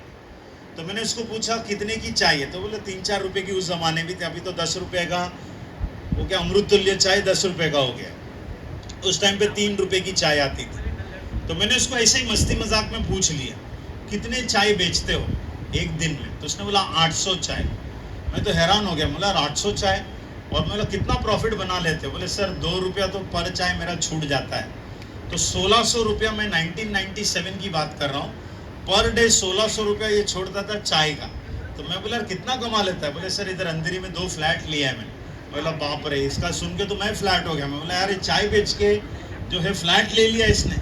तो मैंने भी अपना दिमाग लड़ाया। तो मैं बोला तू इतना दिन में 800 चाय कैसा बेचता है? बोले सर आपको मालूम है कॉलेज के अंदर 7,000 बच्चे हर रोज आते हैं और जाते हैं, तो रोज 7,000 स्टूडेंट्स आते हैं और जाते हैं। तो बोले यार 7,000 स्टूडेंट्स में से 800 बच्चे तो चाय लेंगे। तो मैंने अपना दिमाग लड़ाया कि मैंने बोला यार अपने को भी कोई धंधा चालू करना चाहिए, और इधर बाकरा डालकर बैठेंगे और मैं भी धंधा चालू करूँगा। अब कौन सी धंधा चालू करूँ? ऑलरेडी स्टेशनरी की दुकान थी, चाय की दुकान थी, वड़ा पाव की दुकान थी, सब दुकान थी। तो मतलब मैं कौन सी धंधा करूँगा इसके अंदर? मत इसको चेंज मत करो, छोड़ो। तो मैं कौन सी धंधा करूँगा, क्या करूँगा, समझ में नहीं आया। फिर मैं बैठा, मेरा धंधा कौन सी करना चाहिए, ध्यान से सुनना। धंधा वही करना चाहिए जो जिसमें सबसे ज़्यादा मार्केट में रिक्वायरमेंट है। तो मैंने देखा कि मेरे दोस्तों को ना पेन का बहुत रिक्वायरमेंट होता था, क्योंकि खानदानी भिखारी होते थे दोस्त लोग, कभी भी पेन लेकर नहीं आते थे। जब देखा था पेन है, ऐसा भीख मांगने की आदत थी दोस्तों। तो मैंने सोचा यार पेन का धंधा चालू कर दे। लेकिन ऑलरेडी जो है पेन तो दुकान में मिलती थी, लेकिन हमारा कैंपस इतना बड़ा था ना कि जिधर लेक्चर होता और दुकान बहुत दूर था। तो अगर टीचर बोली कि कुछ लिखना है और तेरे पास पेन नहीं है तो दुकान तक भाग नहीं सकता। तो मैंने सेकेंड हैंड पेन का धंधा चालू किया। वो जितने भी झाड़ू मारते थे ना, मैं उनके पास गया और मैंने उनको बोला कि तुम जब झाड़ू मारते हो तो कितने पेन मिलते हैं? बोले 3-4 मिलते हैं। क्या करते हो? हम लोग फेंक डालते हैं। बोले नेक्स्ट टाइम फेंकना नहीं, मुझे दे देना, 1 रुपया 1 पेन का दूंगा। तो लोग सब बोले यार अच्छी बात है। तो सभी प्यून लोग जो भी झाड़ू मारते थे ना, सब मेरे को ढूंढ के 4 पेन 5 पेन ला के देते थे। ये सब पेन को ना मैं तेल वेल लगा के, किसी को ढक्कन है, किसी को ढक्कन नहीं है, किसी का आधा रिफिल है, किसी का पूरा रिफिल है, जिसका रिफिल नहीं है तो 8 आने का रिफिल डाल देता था। उस ज़माने में 8 आने में रिफिल आता था और अपने बैग में रखता था। तकरीबन 150 पेन्स मैंने जमा किया और सभी दोस्तों को बोलता था जब भी पेन की ज़रूरत है मेरे से मांगना। ऐसा मैंने मार्केट क्रिएट किया। और एक दिन मैं लेक्चर में बैठा था, मेरा दोस्त जो खानदानी भिखारी है उसने पीछे मुड़ के मुझे पूछा पेन है क्या प्रजेश में? बोला हाँ है, 3 रुपया। तो बोला दोस्त से पैसा लेगा, मत लिख, तू गाली खा टीचर का। अरे यार दे दे। और 3 रुपये अपना पहला गिरायक, 1 रुपये का पेन 3 रुपये में बेचा। जिसको ढक्कन है उसको 4 रुपये में बेचता था, जिसको ढक्कन नहीं है इसको 3 रुपये में। एक बंदा बोलता सर इसको तो ढक्कन नहीं है। मैं बोला तू है ना ढक्कन। उसको ढक्कन के बगैर बेचा। ऐसा करते करते 150 पेन्स मैंने पूरे कैंपस में बेचे। 1 रुपए में लेता था, 3 रुपए में बेचता था, 4 रुपए में बेचता था। फिर आता था गणपति का सीजन, तो मस्जिद अंदर जाओगे ना, उधर पे सब गणपति गिफ्ट में मिलती है। 5 रुपए में गणपति खरीदता था पूरे कैंपस में। ऑलरेडी जो मेरे से पेन लेते थे उनको मैं गणपति बेचता था। फिर रक्षाबंधन में नेशनल एसोसिएशन ऑफ ब्लाइंड करके एक संस्था है रे रोड पे, अंधे लोग राखी बनाते हैं, वहां से मैं 2 रुपए की राखी खरीदता था पूरे कैंपस में, सबको इमोशनल करता था। रक्षाबंधन में राखी खरीदोगे? बोले हाँ। कहाँ से? बोले दुकान से। कितने का? बोले 10 रुपए का। देख मेरे पास 5 रुपए की राखी है, अंधे लोग ने बनाया, इससे बड़ा समाज सेवा तू क्या करेगा। अंधे लोग से 2 रुपए में लेता था और अपने इधर 5 रुपए में बेचते थे। पूरे कैंपस में 4000 राखी बेचा मैंने 15 दिन के अंदर। फिर टीचर्स डे के दिन ग्रीटिंग कार्ड बेचता था और अपना दिवाली के दिन दिए बेचता था। एक दिन मम्मी पकड़ ली, तेरे बैग से कभी दिया निकलता है, कभी गणपति निकलता है, कभी राखी निकलता है। डैडी के सामने खड़ा कर दिया, ऐसा लाफा मारा, धंधा बंद करा दिया, नहीं तो माँ कसम आज करोड़पति रहता था। समझ में आया? कॉमर्स का मतलब ये नहीं credit ward comes in, debit ward goes out. Commerce के बच्चों को 2 ही लाइन आता है, credit ward comes in, debit ward goes out. जब पढ़ाई करते रहोगे ना तो कैंटीन में बैठे नहीं रहना, पढ़ाई करते करते ना ऐसा सब खोजना कि कौन सी नया धंधा, कौन सी नया बिजनेस। ये है कॉमर्स मेरे दोस्तों। तो कॉमर्स में जनरल बीकॉम है, अकाउंटिंग, टैक्स कंसल्टेंट। कॉमर्स में मेन सब्जेक्ट बता देता हूँ मैं आपको। कॉमर्स के अंदर अकाउंटिंग एंड फाइनेंस, हिसाब किताब रखने का अकाउंटिंग एंड फाइनेंस। डिमांड देख इज ग्रोइंग। फिर कॉमर्स में आता है बैंकिंग एंड इंश्योरेंस। डिमांड देख नीचे high, demand is very high, bank and insurance से रिलेटेड। फिर देख कॉमर्स में financial market, stock market analyst, portfolio manager. मैं भी आपको बताता हूँ, इसका demand is also very high, demand is very high. इधर देख लो, डिमांड इज वेरी हाई। किसका? पोर्टफोलियो मैनेजमेंट का। मैं आपको बता रहा हूँ, मेरा जो मैं जितना भी पैसा कमाता हूँ ना, मेरा पैसा मेरे पास मैंने हैंडल करता हूँ। मुझे पैसा हैंडल करने नहीं आता मेरे दोस्त, मुझे पैसा कमाने को आता है। तो मेरा एक फ्रेंड है जिसका नाम है portfolio manager, managers clients investment portfolio. मैं अपना पैसा मेरे दोस्त को देता हूँ, वो बराबर बोलता है प्रजेश इतना लाख रुपया म्यूचुअल फंड्स में डाल, इतना लाख रुपया शेयर मार्केट में डाल, इतना लाख रुपया इधर डाल, डेट फंड में डाल, इक्विटी में डाल। मैं जो भी उसको बोलता हूँ, अभी मैंने 4 लाख रुपया लगाया, 8 लाख रुपया हो गया उसका, और मैं इधर में भाषण दे रहा हूँ और पैसा खरीद रहा हूँ, कमा रहा हूँ, उसमें डालते जा रहा हूँ। इसको बोलते हैं फाइनेंशियल मैनेजमेंट मार्केट। ये कॉमर्स वाले स्टूडेंट कहते हैं डिमांड इज ग्रोइंग इसके अंदर। फिर आता है तुम्हारा बीबीए इन जनरल, यानी कि अगर आपको एंट्रप्रेन्योर बनना है, नीचे लिखा है देखो, एंट्रप्रेन्योर बनना है तो बीबीए करना है, bachelor in business administration. Demand is high, entrepreneurs की बहुत ज़रूरत है। डिजिटल मार्केटिंग ऑलरेडी मैंने आपको बता दिया है, social media manager, demand is very high. Supply chain management, Amazon में जब हम लोग बुक करते हैं तो उसमें लिख कर आता है कि the thing has been procured from the godown. फिर आता है it is been dispatched, it is been reaching to your home. मालूम है टाइम के साथ इसको बोलते हैं सप्लाई चेन मैनेजमेंट। किस तरीके से लोग सप्लाई को मैनेज करते हैं, वो स्विगी जोमेटो में लिखते हैं ना कि 15 मिनट में तुमको आ जाएगा। कहाँ से जज करते हैं, कब उठाएंगे, कब क्या करेंगे। ये बहुत बड़ा मार्केट है। अगर तुमको लॉजिस्टिक मैनेजर कहते हैं इसको, procurement analyst, e commerce operational head, सीधा डिमांड इज वेरी हाई। मैं फटाफट भगाते जा रहा हूँ। इंटरनेशनल बिजनेस है, अगर टाटा कंपनी इंडिया में है तो टाटा कंपनी लंदन में भी है, अगर टेस्ला अमेरिका में तो टेस्ला इंडिया में भी है, यानी कि इंटरनेशनल मार्केट ज़बरदस्त है। तो इसके अंदर भी डिमांड इज वेरी हाई। ये सब 12वीं के बाद आप कर सकते हो, ठीक है ना। बीबीए इन रियल एस्टेट, एक बार अपने सीटन एकेडमी में आ जाना। हमारे पास कॉमर्स भी है, हमारे पास साइंस भी है। मैं ये नहीं बोलता एडमिशन लेना नहीं लेना, दैट्स अ डिफरेंट स्टोरी। मैं ये बोलता हूँ कि बैठकर बात करो सर इसके अंदर, इसमें कैसा करियर बनेगा, क्या होगा, कितना कट ऑफ है, साइंस के लिए भी कितना कट ऑफ है, नीट किधर मिलेगा, जेडब्ल्यू किधर मिलेगा, कितने मार्क्स है, और फिर ही एडमिशन लेना, वरना क्या हो जाएगा, कन्फ्यूजन हो जाएगा। माय फ्रेंड्स, एक बहुत ही इंपॉर्टेंट करियर है हॉस्पिटैलिटी। ये आर्ट्स एंड कॉमर्स दोनों के थ्रू कर सकते हैं। Demand is growing here.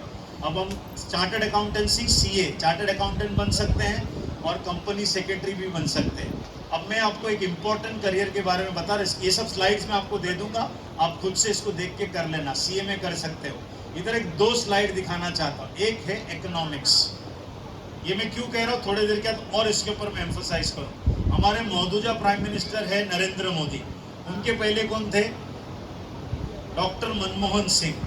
Doctor Manmohan Singh was a great economist.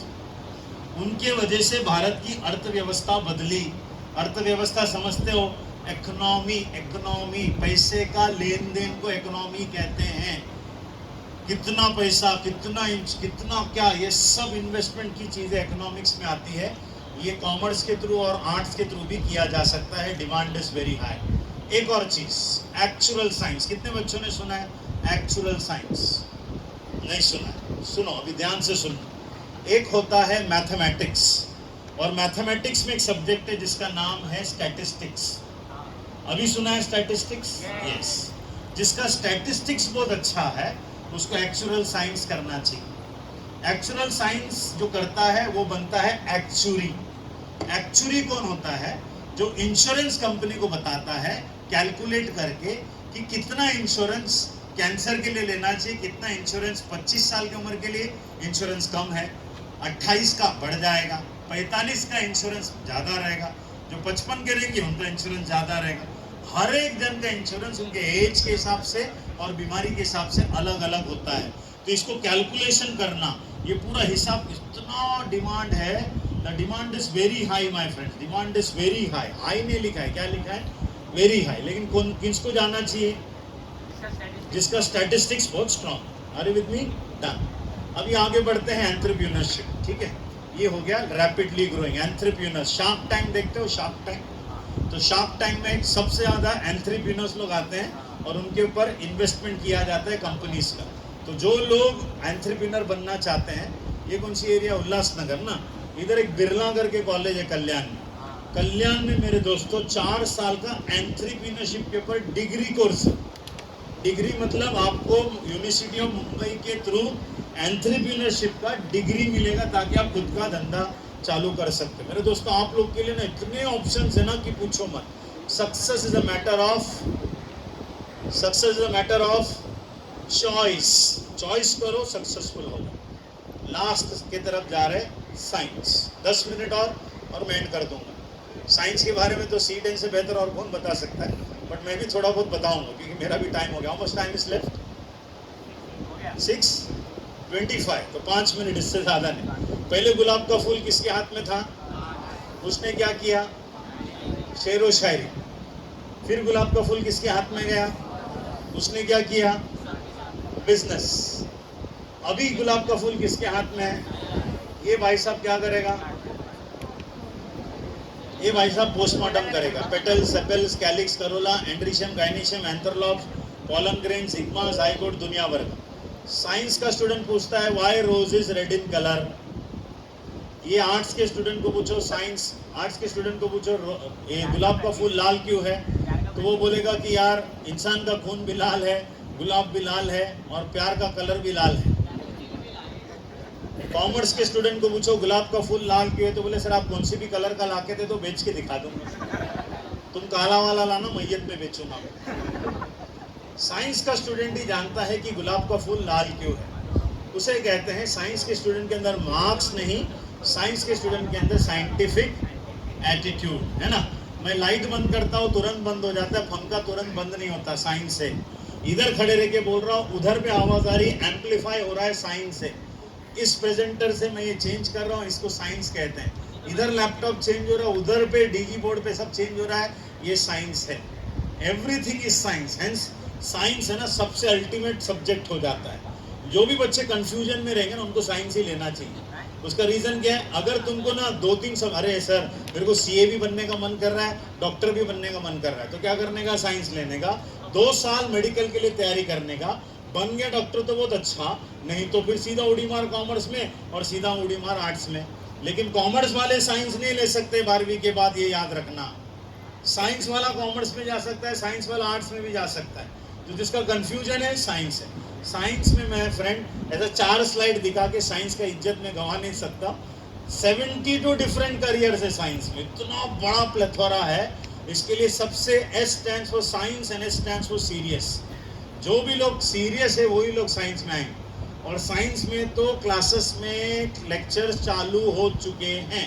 अपना कब से? 15 अप्रैल से. कब से चालू हो रहा है?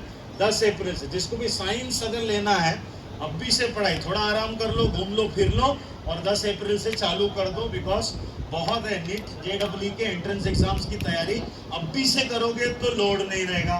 रिजल्ट आएंगे, देखेंगे, कोई नहीं बन पाएगा, ये मैं आपको बता रहा हूँ. और साइंस में इंटीग्रेटेड कोर्सेस है सर अपने पास. जो भी बच्चे ना साइंस जाना चाहते इंटीग्रेटेड करना, इंटीग्रेटेड में कॉलेज के साथ टाई अप होता है, कॉलेज में जाने की जरूरत नहीं, उसके लेक्चर्स पिक्चर्स मैनेज हो जाते, प्रैक्टिकल के लिए चले जाना, ताकि बचा हुआ पूरा दिन तुम बैठ कर पढ़ सकते हो। वरना कॉलेज भी जाओगे, क्लासेस भी जाओगे, ना पढ़ाई होगी ना कुछ होगा। साइंस लेना नहीं, साइंस लेना है तो इंटीग्रेटेड लेना और 1-to-1 सर लोग के साथ कर लेना। मैं फटाफट थोड़ा सा साइंस के 4-5 स्लाइड बता दूंगा और सेशन को मैं एंड कर दूंगा। यहाँ पर इधर देखो, फटाफट बताता जाऊंगा। MBBS BDS, नीचे क्या लिखा है? नीचे क्या लिखा है? एवरग्रीन। डॉक्टर बनने के लिए एवरग्रीन, एवरग्रीन मतलब इसके लिए हमेशा दरवाजे रास्ते हमेशा खुले रहेंगे। बहुत बड़ा मार्केट है, ह्यूज मार्केट है इसके अंदर। फिर आता है BSc in biotechnology, demand is growing. ये सब स्लाइड्स में दे दूंगा। BSc इन माइक्रोबायोलॉजी, इसका भी डिमांड बहुत ज़्यादा हो रहा है, डिमांड इज ग्रोइंग। इधर देखो BSc इन एग्रीकल्चर, मैं फार्मर बनूंगा। अरे बाबा, फार्मिंग में बहुत बड़ा मार्केट है। दानू करके एक जगह सुना है, दानू। दानू में ना जो चीकू बनते हैं, इतने बड़े बड़े चीकू होते हैं। हम लोग जो चीकू देखते हैं वो अकाल पीड़ित, भूकंप पीड़ित चीकू आता है हमारे पास। सब गरीबों का चीकू होता है, अमीरों का चीकू सब एक्सपोर्ट होता है। फार्मिंग में इतना पैसा है कि पूछो मत। इसके लिए BSc इन एग्रीकल्चर, देखो नीचे देखो, डिमांड इज हाई। ऐसे बहुत सारे BSc in pharmacy, pharma, medicine का पढ़ाई करना है, मेडिसिन ने दवाइयों की पढ़ाई करनी है तो फार्मेसी होती है, डिमांड इज वेरी हाई।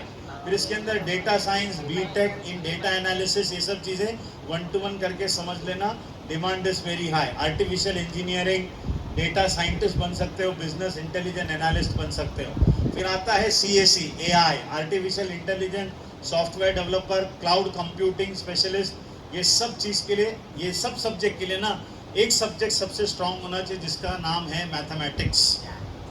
जिसका मैथ स्ट्रांग है, डेटा साइंस से लेके रोबोटिक्स, ये सब चीज़ों में हम लोग जा सकते हैं। फिर आता है robotics and automation, demand is growing, robotics and automation. Mechanical engineering वाले, फिजिक्स एंड मैथ्स वाले यहाँ पर जा सकते हैं। ऐसा BSc in forensic science, have you heard? Forensic science, जब कोई मर जाता है तो उसके बॉडी से स्टडी करते कि कितने बजे मरा था, कितने बजे इसका मर्डर हुआ था। यही फॉरेंसिक साइंस वालों को हम लोग हेल्प करते हैं। उसने कोई सुसाइड नोट लिखा है तो उसको बंदूक पे रखकर सुसाइड नोट लिखवाया या उसने दिल से लिखा, तो उसकी हैंडराइटिंग से मालूम पड़ती है कि उसने दिल से लिखा है तो ये सुसाइड है। तो फिर क्या करती है पुलिस का इन्वेस्टिगेशन वहाँ से चालू होती है। तो मैं हैंडराइटिंग एक्सपर्ट हूँ, जो फॉरेंसिक वालों को हम लोग हैंडराइटिंग के थ्रू हेल्प करते हैं, हैंडराइटिंग स्पेशलिस्ट कहते हैं। ये भी बहुत है, crime scene analyst, cyber forensic crime करके, demand is growing here. And my friends, बहुत इंपॉर्टेंट है BSc in food technology, science and nutrition.